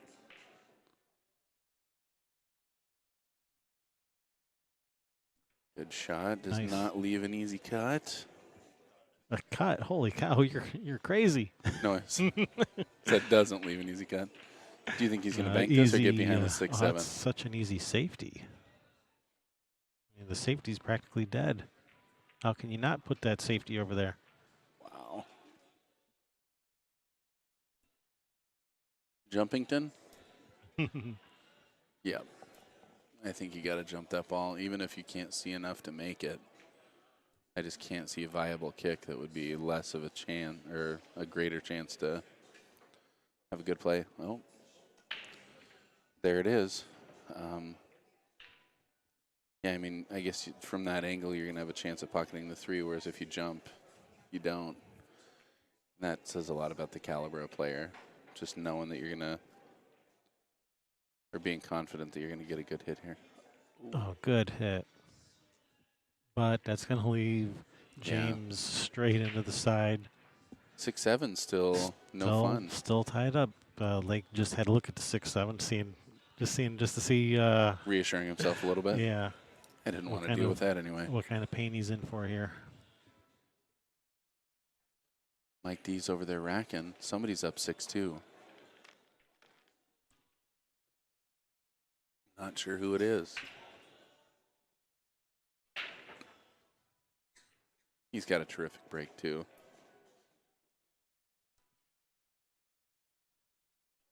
Do you try and go around the left side of the 8 ball here? Just kind of punch around it?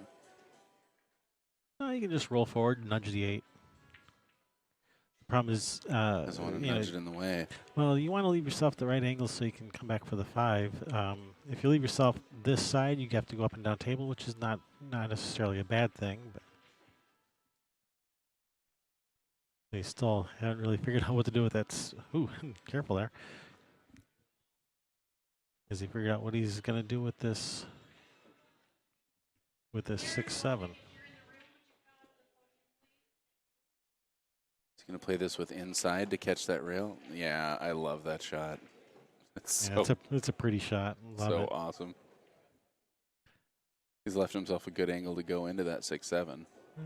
Maybe. I think I like just playing safe here.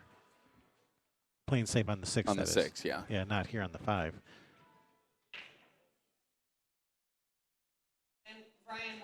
You're right, Sandra. This is Kevin Ross and Summerfield Habner coming to you live from the Chinook Winds Regional 9-Ball Championship. Sandro Menzel, the best pool photographer in the Pacific Northwest. He was going after it and missed it, and now he's in trouble. That's why you don't go after it. You keep proving me wrong. Sassy Field. What's up, Face Man? How you doing? He's got an edge of this ball, so just trying to catch that. Wow. And he doesn't get enough. No, not happy with that safety at all. I don't know if he can cut the 6 ball, though. It's tight. It might go. I think it goes. I think that's 7. I mean, I think that 6 goes. What I've learned from the overhead is if it looks like it might go, It it goes. goes. Yeah. I still don't understand perspective-wise why that is, but it's as though the balls appear larger. That's exactly right. They do. It's because of the angle. The camera lens is actually in the very center of the table, but when you're looking at it overhead, it looks like you're looking at it from straight overhead, but you're actually looking at it from an angle, so it actually stretches the balls out more. That makes sense. I totally get that.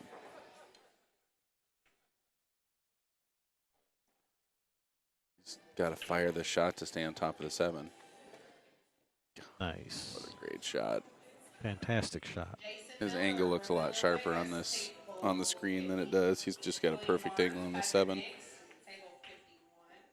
Oh yeah, for a player of his caliber, this is a hanger.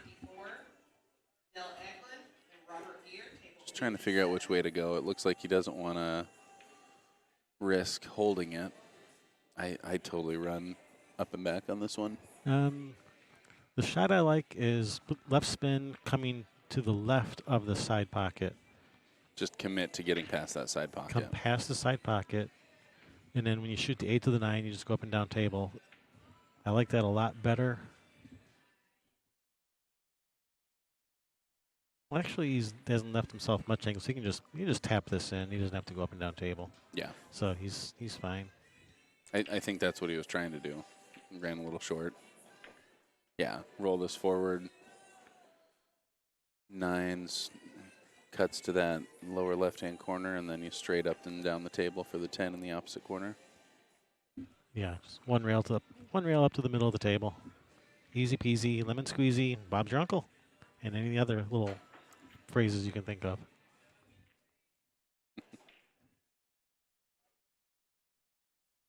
Looks like he's drawn it. Nah. Nope, he's going right through.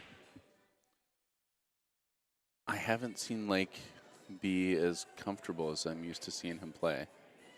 Yeah, he just looks uncomfortable at the table when he's shooting, doesn't he? Which is not the case typically. I mean, I think just being down 2-0, making that one mistake early, just kind of set the precedent. But man, he's back to 4-5 right now, and breaking, he's totally within striking distance. At this point, I think that 57-43 is pretty accurate. If they were playing a race to 5, I don't think Lake could be spotting James a game. So I do think James has a small advantage. But both these players should be holding serve, so.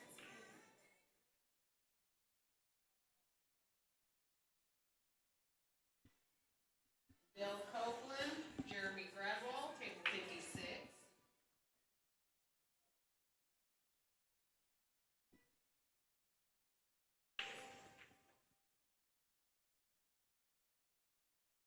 While he's racking, I'm going to go check on the Mike D score. All righty.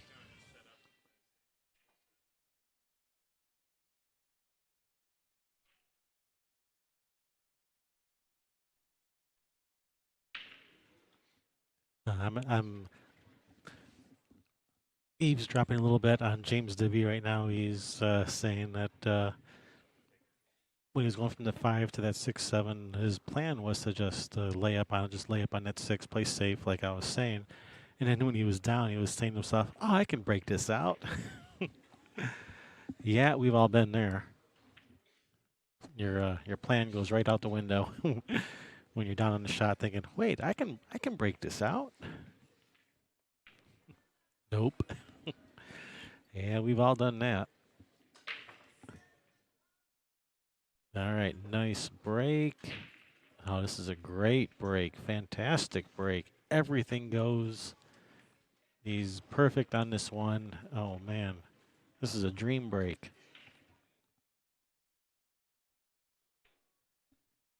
Got an update for the Mike D match. Yeah, yeah. What do we got? Jason is ahead right now, 7-2. And I just don't know a lot about Jason's game, but he has got to be shooting really well. Mike seems in good spirits, though, over there. At this point, you gotta wait for your moment, you know, and typically you're gonna find one.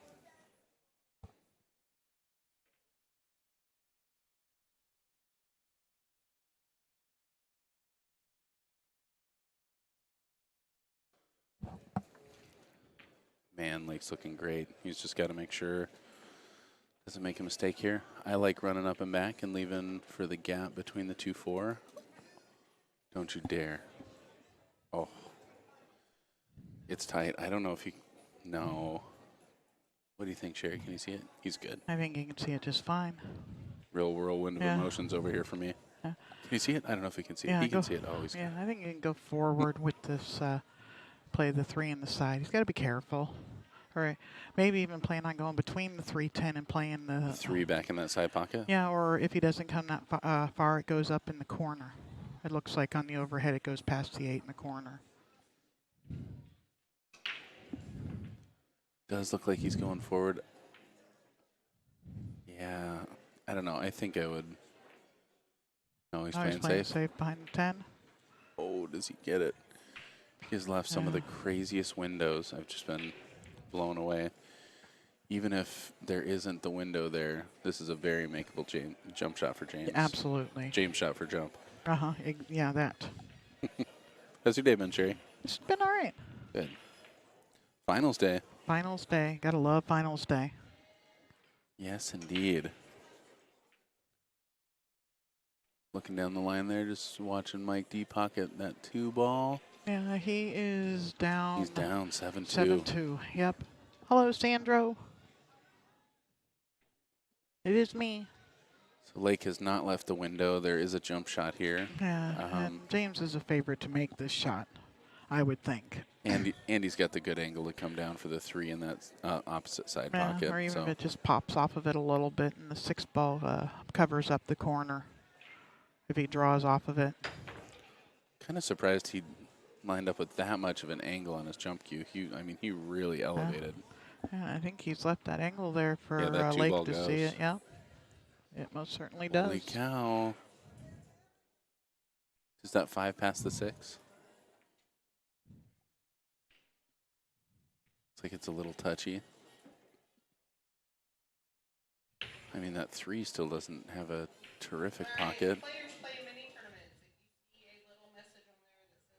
Is he going to draw back? Yeah, this is tough. The angle he's got is go forward, but the 4 ball's huge going forward.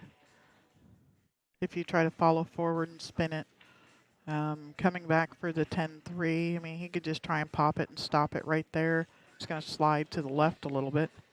Now he's going forward. That 4 ball's Get past huge. that 4 ball, he's good. He's got it. Yep. Man. Perfect. That's... Yep. Whew. That's a touchy shot. Yeah, and so is this one here.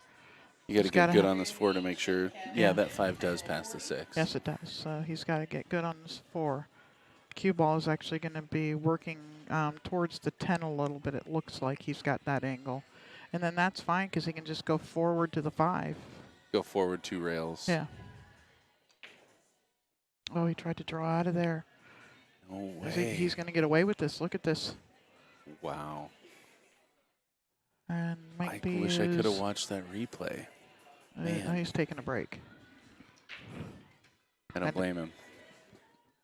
Did he get that last game? He did. So it's 3-7 Mike D. Well, Mike D's down 3-7. Good time to step away for a minute. All right, James coming off the end rail here. And Trying to bump the 3 the other side of the 6. He did not hit it. no, he did. He nudged it. Oh, it did move? Okay. I didn't see it move. Yeah, I mean, it barely touched it, but he got it. Yeah, he was trying to kick it to the other side of the 3, so he mishit that pretty, by a fair margin. You know, he spun the ball enough, but he hit it so soft that spin had just died by the time it got to the rail. Yeah. Do you think he's going to draw between that 6-8 and take the 4 on the side? Or come around 2 rails? He looks like he's That's what gearing he's up looking. to draw this.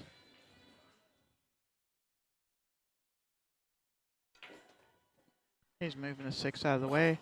I think that 5 just bounced out far enough, but he's got himself a little bit of a tester here on the 4 ball to get back over for that 5. And you got to, you got to get pretty Side straight pocket. on it. And that side pocket's huge if you're trying to Huge. draw off of the 4.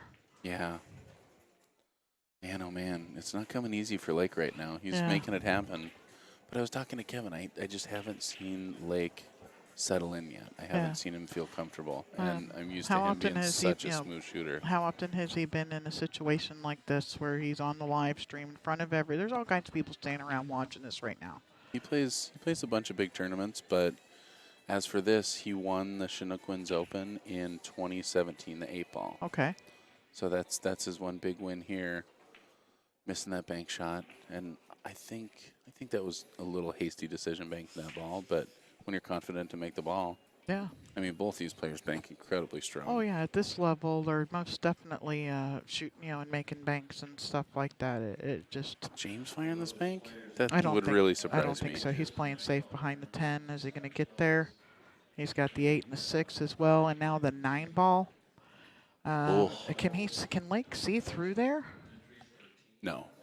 Okay, but he's got a pretty easy jump shot to get over the side of the 10 there to at least make a hit on the 4. I think he's looking if the 4 would carry him off the 9, or Or he's if the played 9 some goes. really cool creative shots. He's made 2 10-ball combos that have been Well, if he thins really the 4, difficult. he could probably make the 9.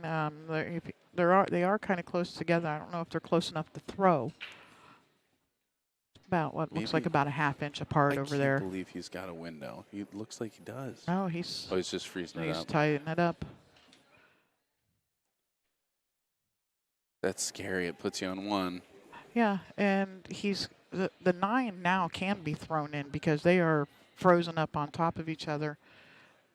So what you're saying is he wants to hit between the rail and the 4 ball to push the 9 up and away, because those balls are going to move together when they're frozen. Yeah, and it's actually going to take the path of like the angle that you're shooting the cue ball at, and not the angle that you're actually cutting it at. So it's the opposite of what you would normally think it is. And he almost shoved that too wide. Uh-huh. Yeah. Well, I like the way that Lake thought about that. I think here it's probably going to carry forward.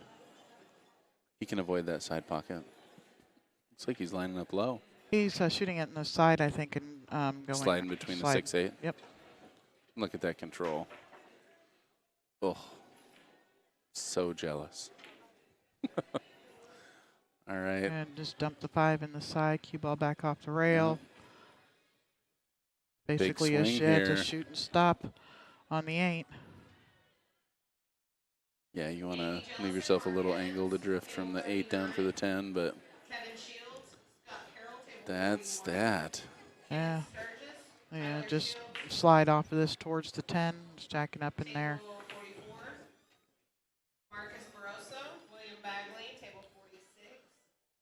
good shooting here. Right. James Davee taking a 6-4 lead.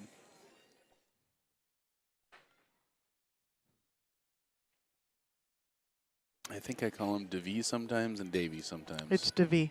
Davee? Yep. All right. I'll try and lose the Davee.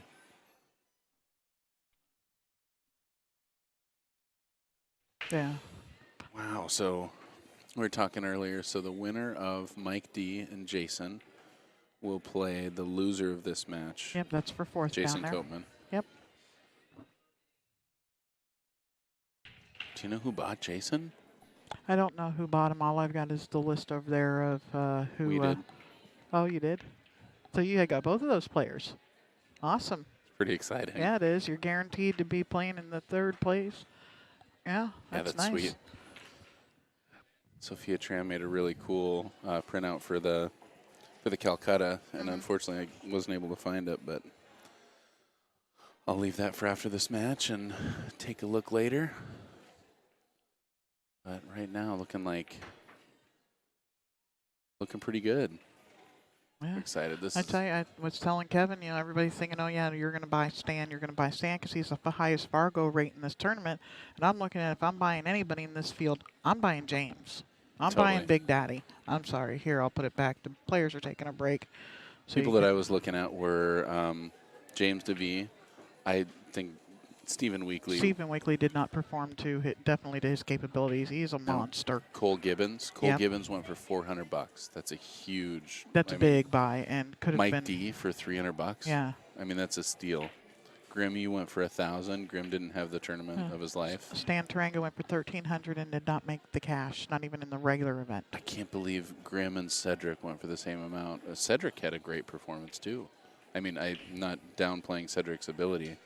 Just I don't know. I think I've seen Mike D perform at a higher level consistently. Yeah. Yeah.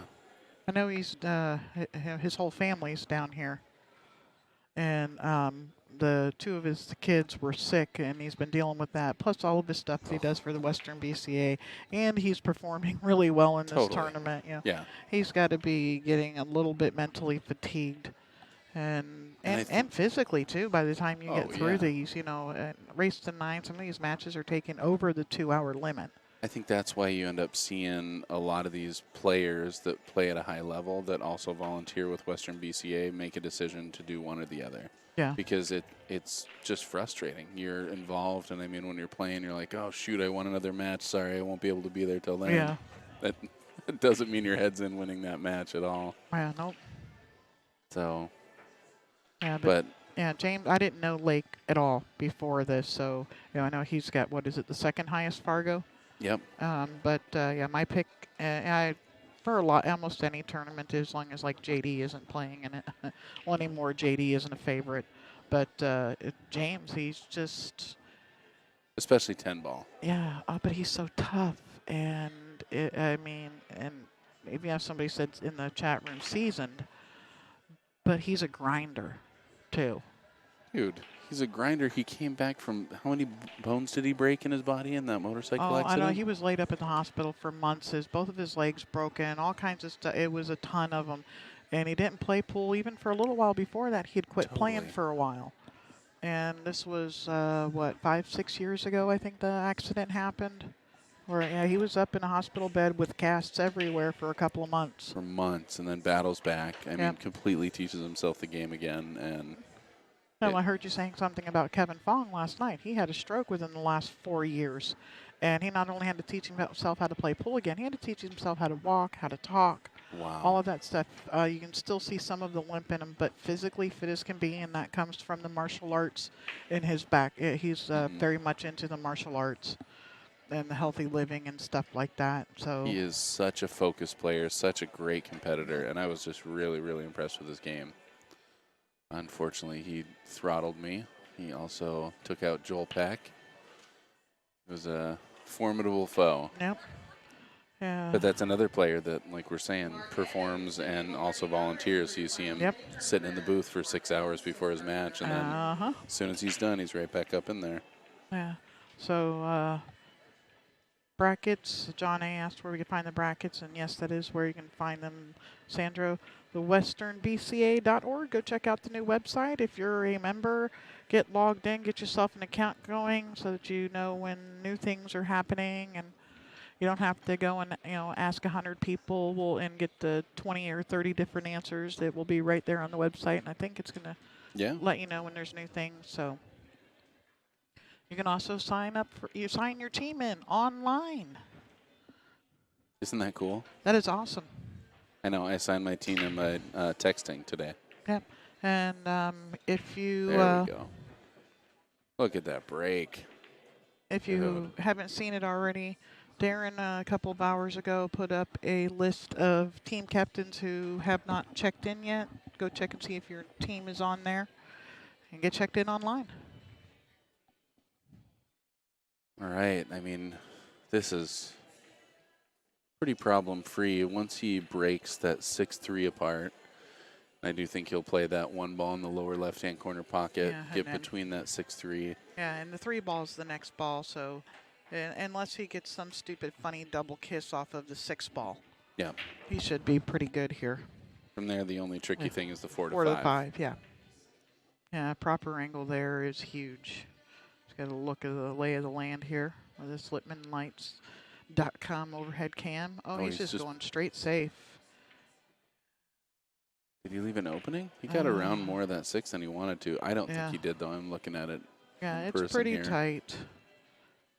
That's weird, though, because the rule's been if it looks like it almost goes, then it goes, and that looks like he almost has room, but I think Lake's kicking here. I don't know what he's called.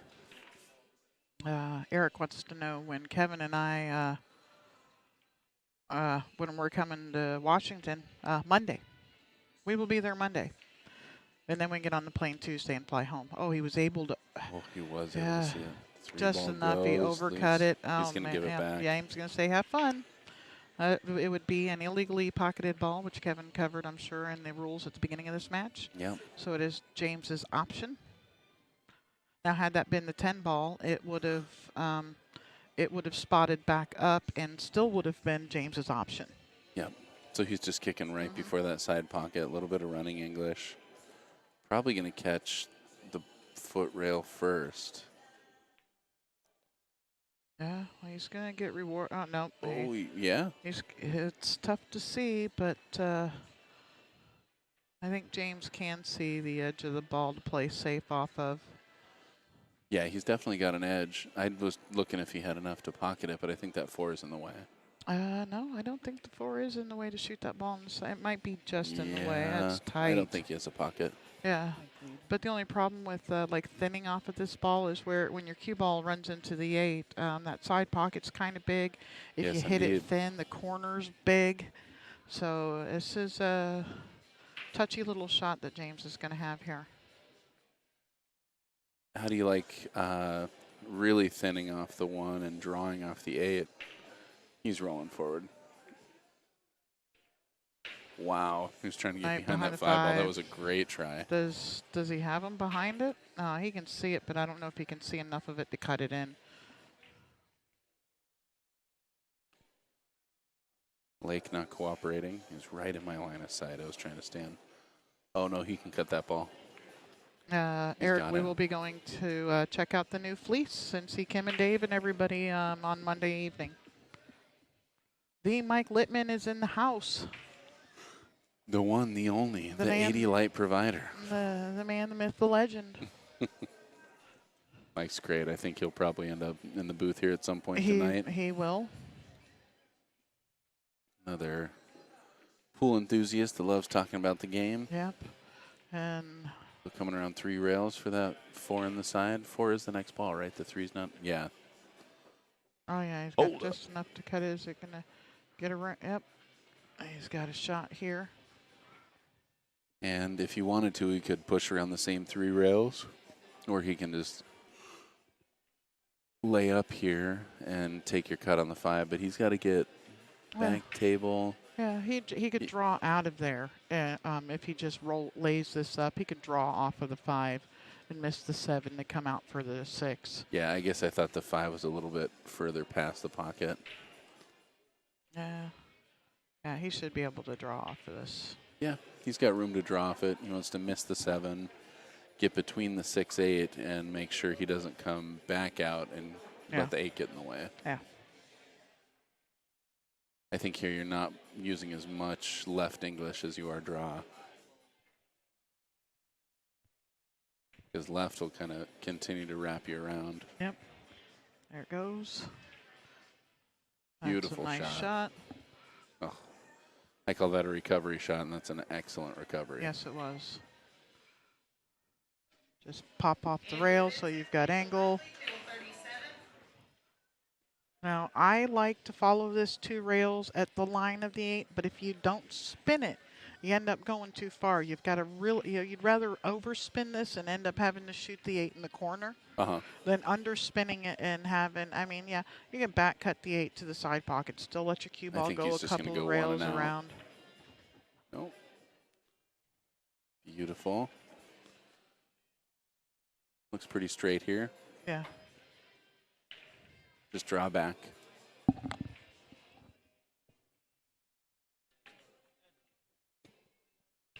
can scoot over. No, we're good. He's Okey-doke. just got fry bread he wants to eat. Kevin does love his fry bread. Yeah. So this is a shoot and stop. I mean, the cue ball is going to move towards the side rail some.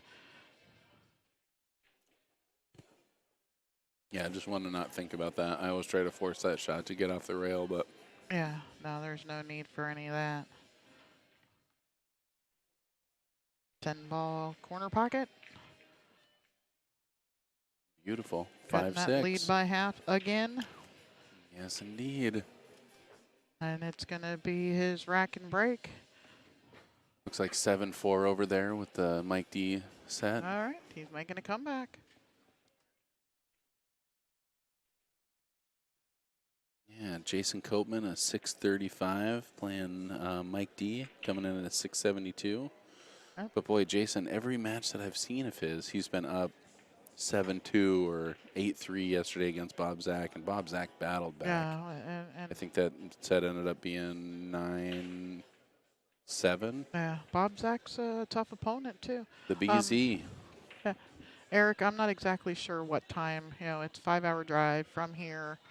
You know, so I'm not sure. It'll be early evening. You know, probably by the time we get in there. It is Right. Eric, it's not Arik. It's Eric. All right. Eric Tui. So I don't know. I wouldn't look for me any sooner than 7 o'clock. Yeah, it's a good call. And you said you fly out Monday? Or no, you fly out Tuesday? We fly out Tuesday. Yeah. Yeah, it was cheaper too, and then we were, you know, because then we didn't want to have to drive 5 hours to Seattle on Monday And then get travel. and then travel all Totally. day, and then when we get into Chicago, it's another 5 hours home. Oh, So no, that is a trek. we're all good.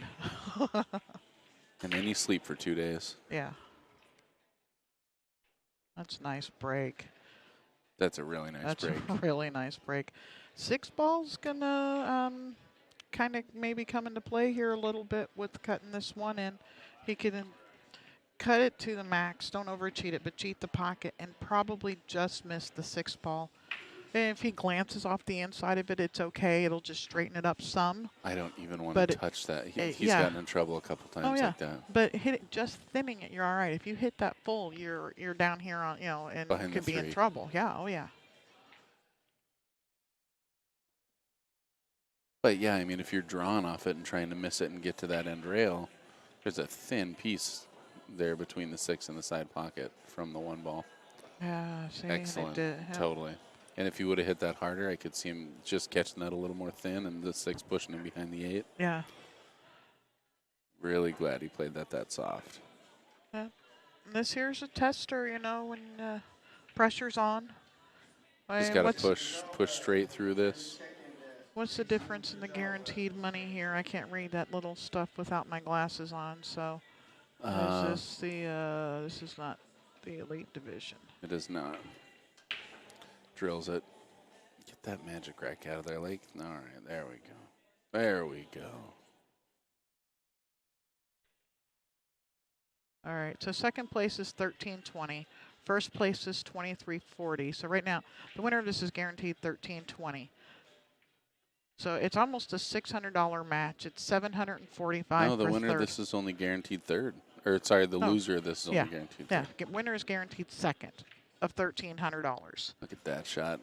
And third place is 745. So it's a $560-some match. Yep.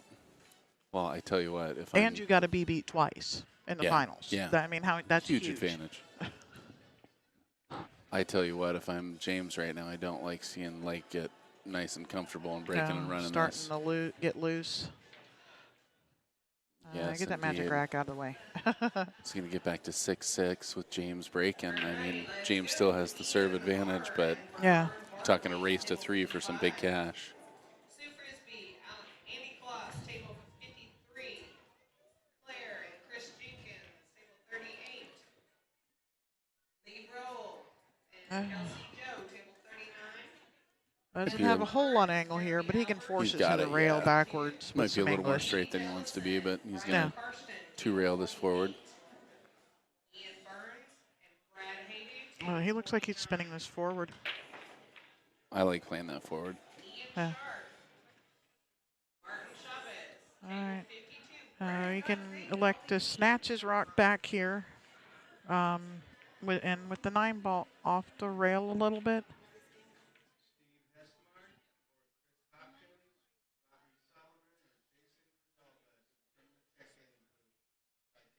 Yeah, you're gonna just draw his rock back here with that 9 ball being off the rail. It's less likely to bobble it than there is if it's on the rail.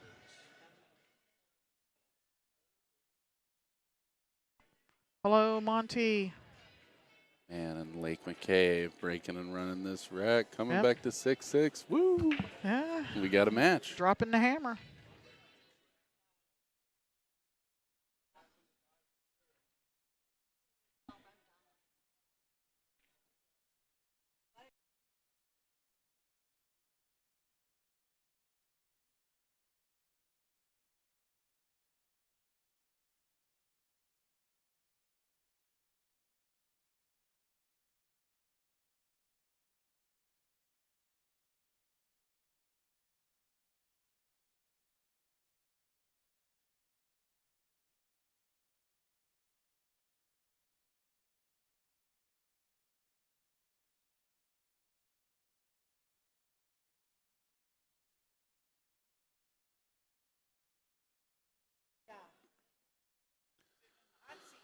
I would argue that this is the biggest break of the match. James Davee here, typically making a ball in the break. We have seen a couple dry breaks out of him, but really wants to answer this break and run. Got to race to 3, folks.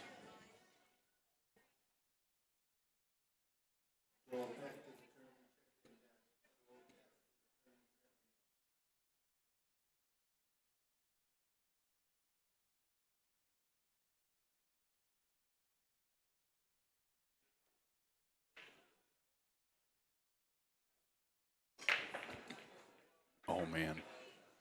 He's lucky that cue ball got kicked. It was going right in the side. It's a dry break, isn't it? Oh, my gosh. And Lake's got a built-in safe. This is huge. He's just going to freeze him right on that 2 ball.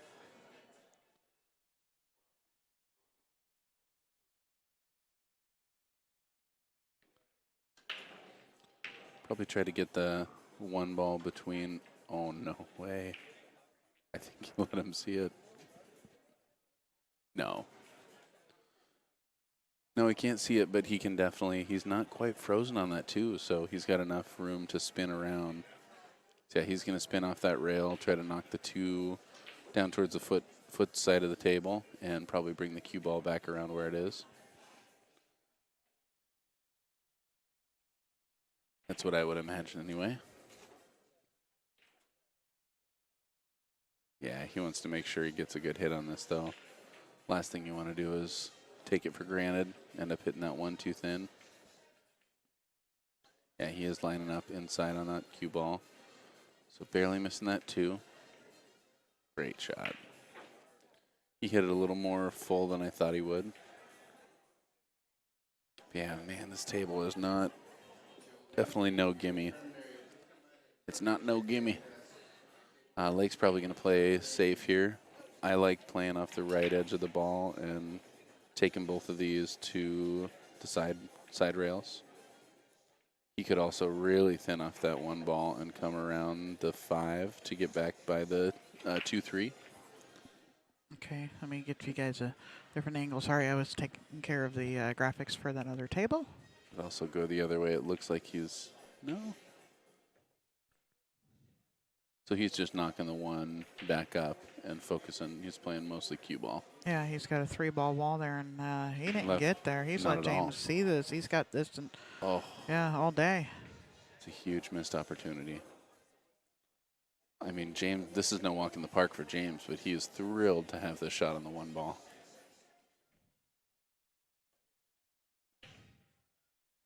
Holy cow.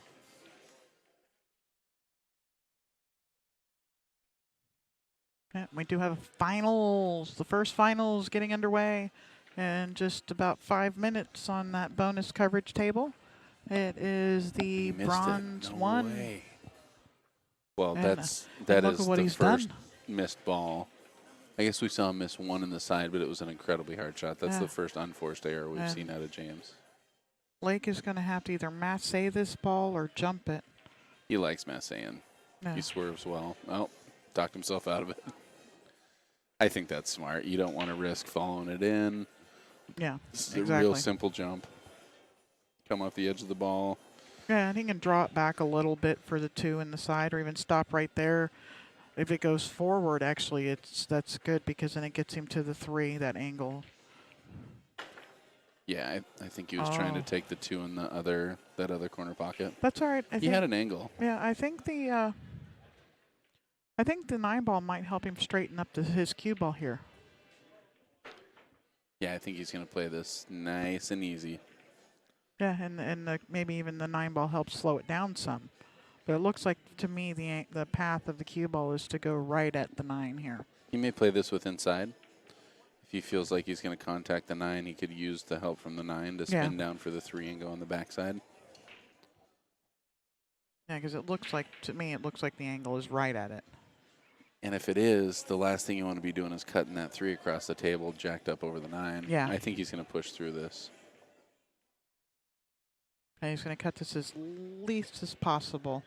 And there you go. He knew he was going to hit it, so he hit it with a little bit more pace, so it brought Good the 9 shot. out of the way.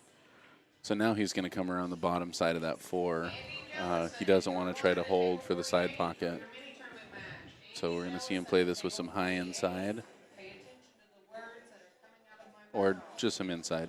He doesn't necessarily have to use high.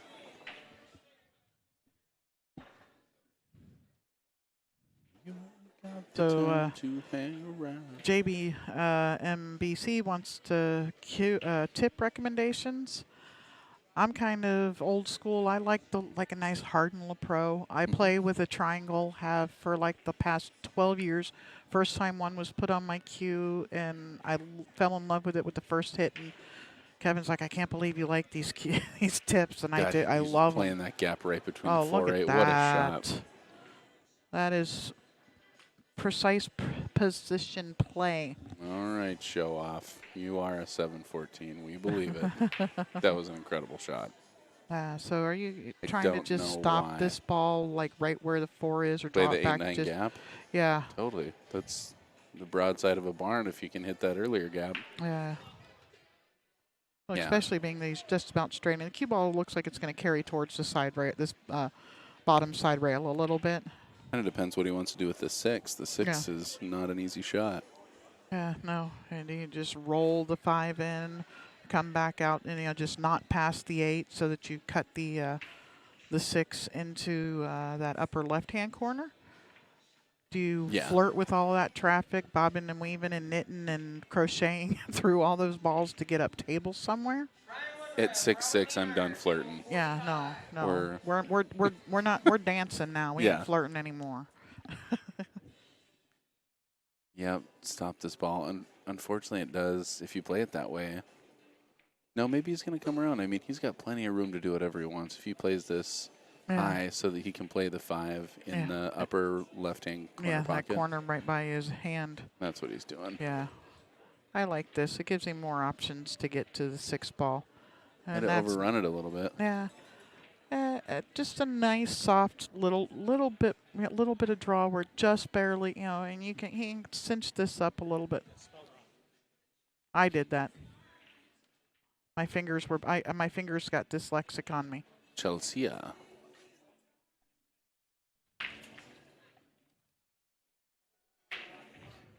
Cheslea. There we go. Sorry, my fingers were dyslexic. So he's going to want to stay on this side. Can we see the front view of the table? Absolutely. Yeah, that's the one. So he just wants to make sure he doesn't drift over wide enough. Oh, he also doesn't want to be jacked up. Yep. He's fine. Yeah, That's path is to scary. run into the 10 ball. 7 looks like it goes up in the corner. I like kind of yeah. using the 10 ball to push over a little further right on Yeah, the and side of then the shoot table. it to the other side past the 8. Yeah. Or you can take it all the way up in the corner. Yeah. Well, I mean the He's corner fine past here. the He's 8. just he's got to make sure he He's pockets making this up his ball. mind.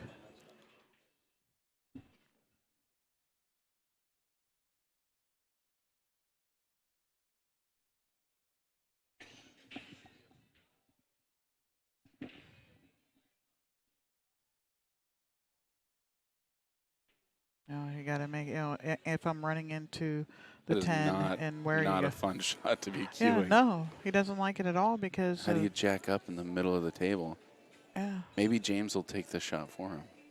right? James might have an easier time. Do you consider getting the bridge? I mean, that's a tough bridge shot too. Yeah, no, if it's tough with a bridge, I'd rather shoot it. I don't think he likes all the right English he's having to put on the ball. And Yeah. it, And you're worried at a slow speed that it's going to mass A. I did Yeah. that. I just shot a ball dead in the rail doing that. 8-5 over there in the Mike D match. It's not 6. It looks like there's a bead halfway pulled. Really? Oh, wait, no, that's the No, table before it. yeah. Okay. So is he going to punch around this to take the 8 in the side, or It's what? man, it's just tricky. You don't want to risk hitting that Yeah, 9 ball. he's looking at it. Do I slide off of it? Do I follow it? That 9 ball's really big. He does so much thinking when he's crouching that I'm like, oh God, what is he doing? And it's funny. I think that's why I feel like he hasn't really settled in as I see him doing that. Well, and nothing's falling easy for him. There's No. always going to be some kind of problem that he's having to play around. Almost every shot for position is there's something in the way, something I'm running into, something I got, and He's done some great problem solving. Look at that. So Yeah. he did. He just punched around the 9. He made sure he got enough of an angle, but you saw how hard he hit that ball. yeah, and I like how just little the stopping cue ball this here. traveled. He's going forward for the side pocket, but I like just stopping this. If you look at that line, Don't blame it's him. perfect, but Yeah. And now, I mean, he's a little steep, but do you think he'll go down to the foot rail and back up? That's what I like I doing. think You hold this. if you don't like holding it, especially with the nerves and the pressure and everything, don't stop on the way in. Come back out because you can. If he overruns that by 2 feet, he's fine. If he ends up on that end If you rail, underrun, exactly, you're then in you're in trouble. trouble. So overrunning the shot is a whole lot better. So I'm trying to stop on the way out if I'm choosing to go to the end rail. I think he can. Lake is just wily. He's always moving. He's moving his bridge hand. He's a really entertaining player to watch. Well, it's the getting the 9 to exactly the side of the pocket he wants to hit it into. Not just shooting it at the hole. He's shooting it to a very specific part of that hole so that he When we saw avoids there, the I mean, scratch. I think he shot higher on the ball than he intended to, and that drifted him pretty close to that corner. He's looking great here, though. And this is just a massive, massive game. It's 6-6, going up 7-6, and he's breaking. This is the first time Lake has led in this match. That is correct. All right, let's see. Hello. Oh, my goodness. Hello, John Boldman. Hello, Jason Fick. Clay. Yeah, we've had some good chat in there. Yep. It's nice to see. I'm just giddy. So Lake MacKay with his first lead of the match. He's racing to 2 at this point. James Davee giving him a game. This is huge. Just a massive shift in this match. Lake really worked his way through that last rack, which was not an easy rack to pull off, especially with the pressure. And now he's breaking with the lead.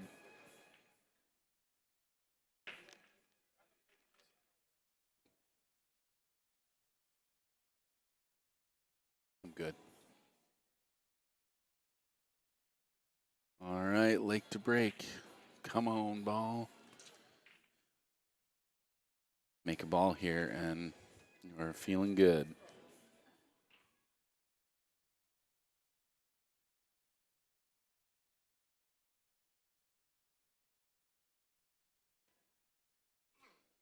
Big break here for Lake. Come on, ball. There we go. 4 ball down, 5 ball down. All right, and I'm 2 ball back. free. Oh, man. Blake's out. That 2 ball has like 3/4 of a pocket. That's all he needs. That's all you need. You only needs half. That extra quarter of pocket's bonus.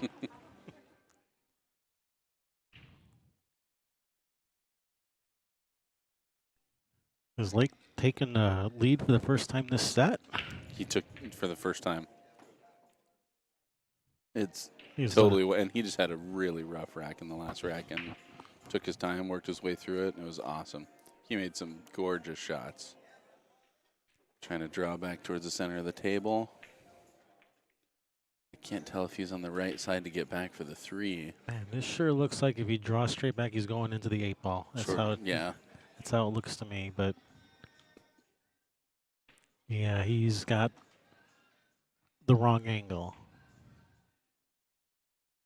Either that or he's drawn to pro side. I mean, drawn to try and sit it down there on the short side of that 3 ball is a scary shot. We've seen him take a couple 10-ball combos. I would be stunned to see him do that right now with an open table like this, but stranger things have happened. Yeah, just shoot the 10. He's made tougher combinations on the 10, Yes, he has.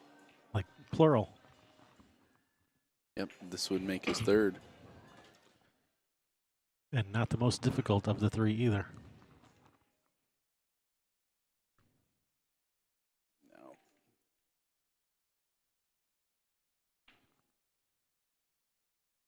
Just how do you get to the 3? Just shoot a stop shot, take a long cut on the 3? That's the move that gets me. He's like, he's tapping as though he's about to shoot, and then he moves the hand and the cue at the same time.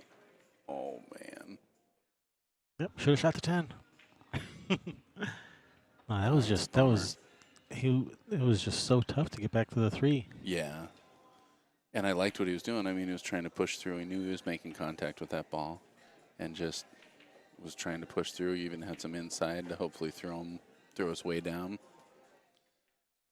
Oh, man, jumping for a cut on this 3 ball. This would be a huge make. And you do want to line up to hit this really thin. It's very easy to undercut. And if you go for the overcut and you miss it, you're going to catch it off the rail. Right. He was just going for the hit it full. Does he and get fortunate? Oh, no, he doesn't. Well, it's touchy, but he can make it.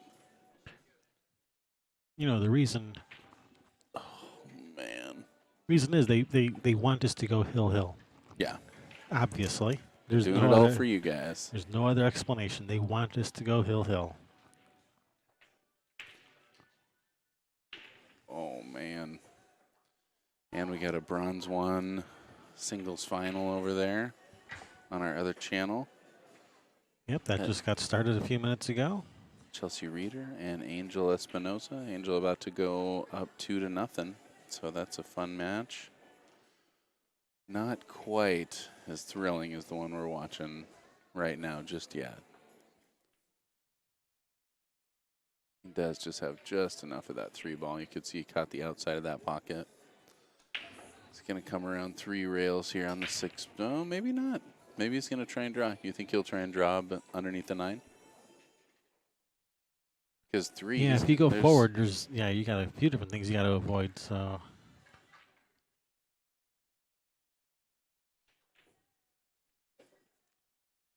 Oh, I don't think that's what he wanted. Sure worked out well. You think he was coming to that side of the 7? Of course he was. Absolutely. Who am I kidding? Think he accidentally got perfect on this? Oh, whoops, did I do that? The immortal words of Sheldon LeBeau. Oops, perfect.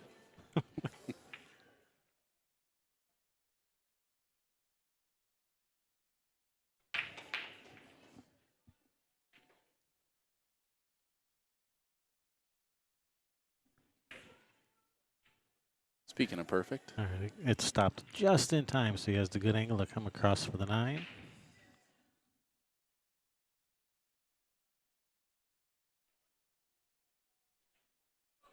Hit this with that punch shot. Yeah, just Center ball. Just stun it over.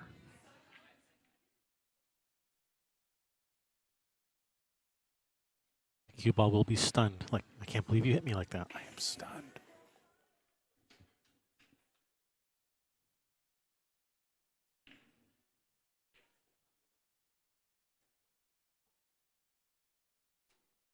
Holy cow.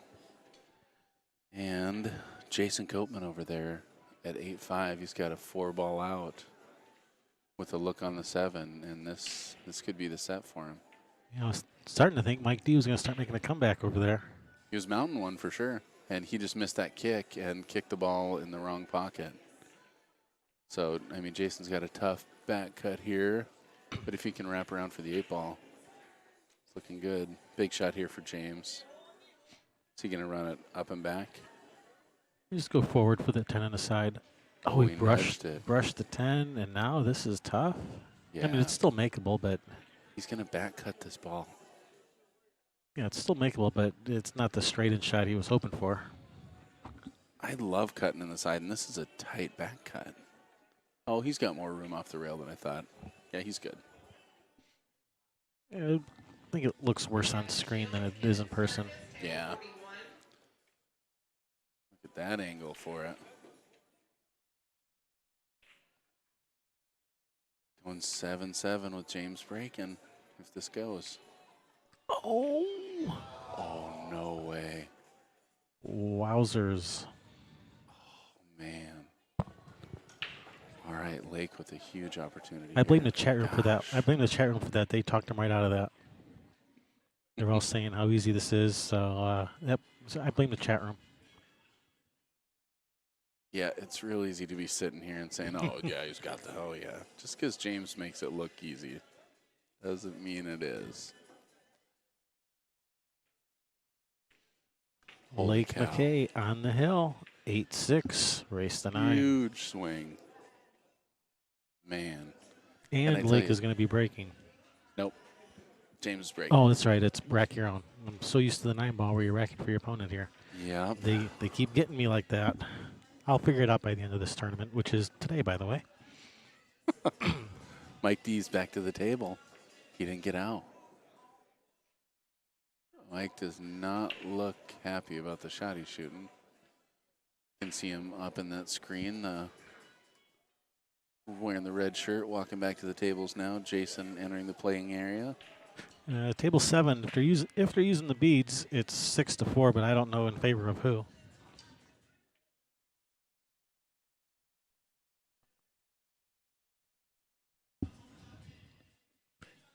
All right, James with the break.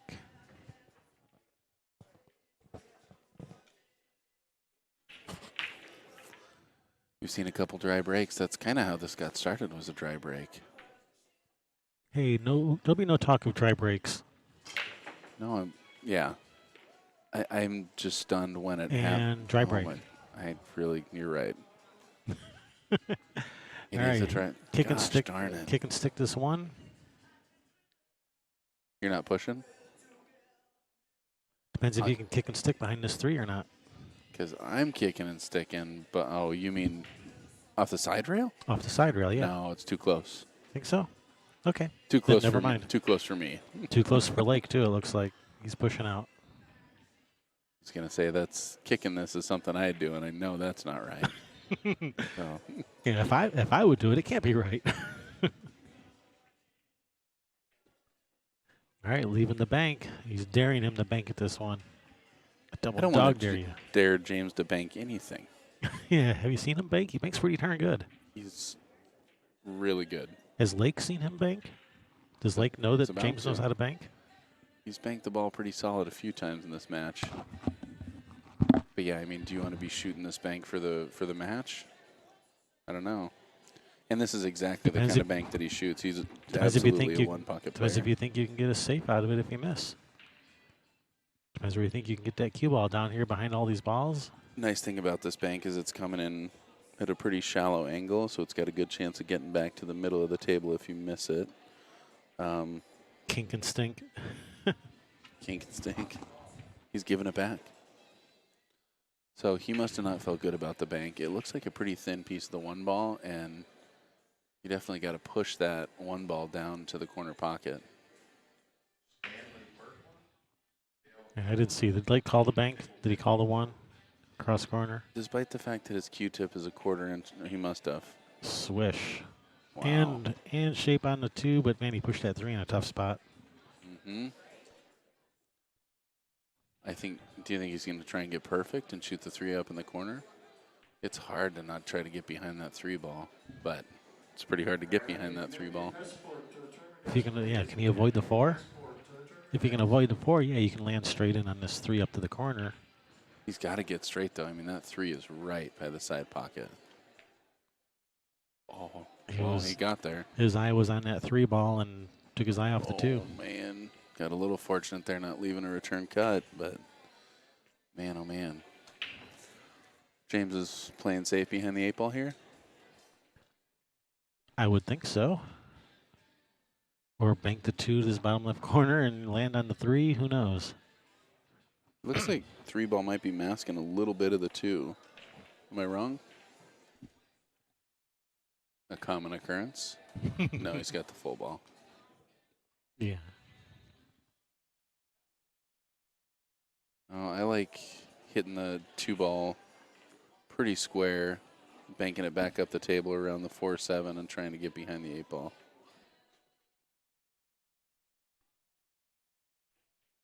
So he was able to miss the 10, and he's let him see this 2 ball. Really? Yeah, oh my gosh! He can yeah, see he the can. Fortunately, the 2 doesn't pass the 4 to the corner. Otherwise, Lake is like, "Thank you." You don't like this back cut combo, 2-4? I don't, but maybe Lake does. Who knows? I certainly don't. He's made tougher combos. He really has. Yeah, what a cool, fun, creative shot maker. Both these guys are just phenomenal players. It's been so much fun to watch. Lake has made a few more errors throughout, but he's also come with some incredible shots when he needed to.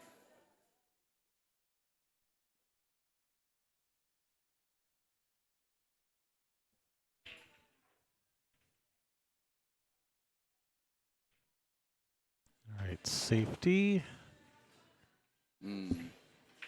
I got to feel like that was a little fortunate. Yeah, a little. And pretty fortunate. I mean, that's a tough kick. Can't kick towards the 9. He's got to kick between that 3-10 or jump it, and I don't think he's jumping it. Yeah, kick between that 3-10. You got to lengthen it out a little. Yeah, because that 3 ball's big from there.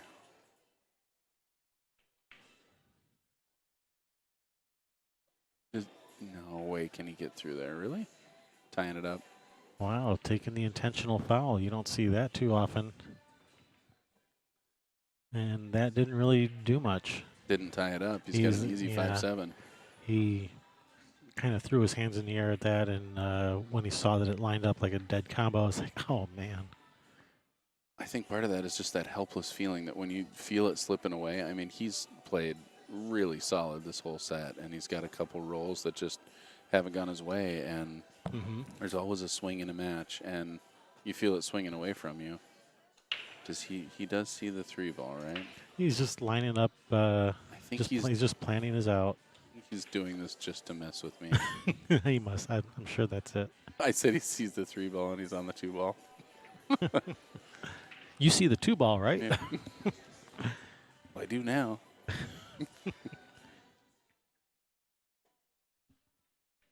That perfect speed. Yeah, he's even got a little bit of angle to get the cue ball off the rail.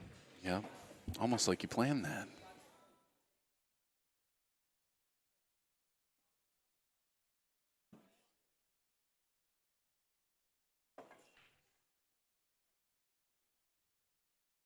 Ooh.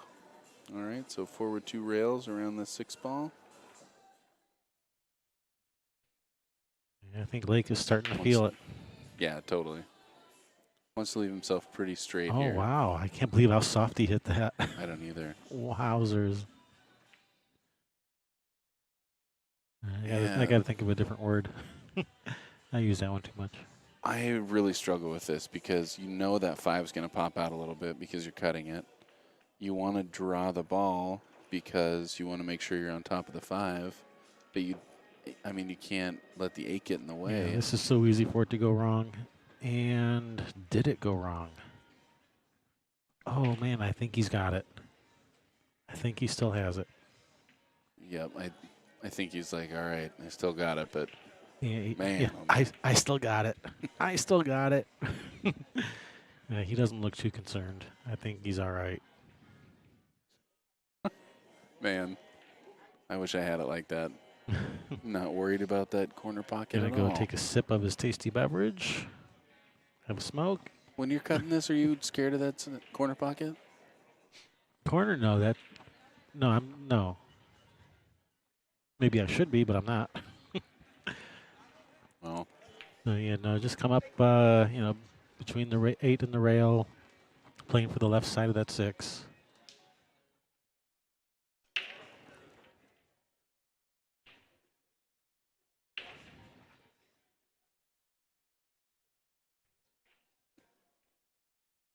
wow. Caught that 8 ball, but Awesome ended up shot. perfect.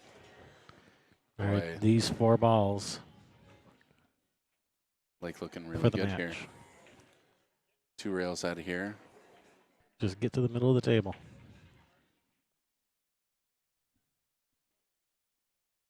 The problem with going 2 rails is, man, you can overdo it and end up behind that 10, especially when the adrenaline's going. And he made sure he stayed well clear of that 10. Yeah.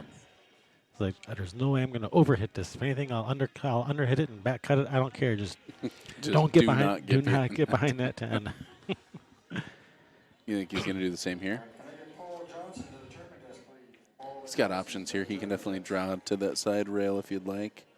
We've seen him miss a couple balls when he tried to draw, so I think he's just going to carry this ball forward, go 2 rails, and back out. Going 2 rails, that's flirting again. But even if you make contact with the 10, it's going to be the back part of the 10. So you think he's going to draw out? He's lining up low on the ball. Yeah. It's a Hit it terrific shot. perfect. That's a nice shot. Lake MacKay, 2 balls away here.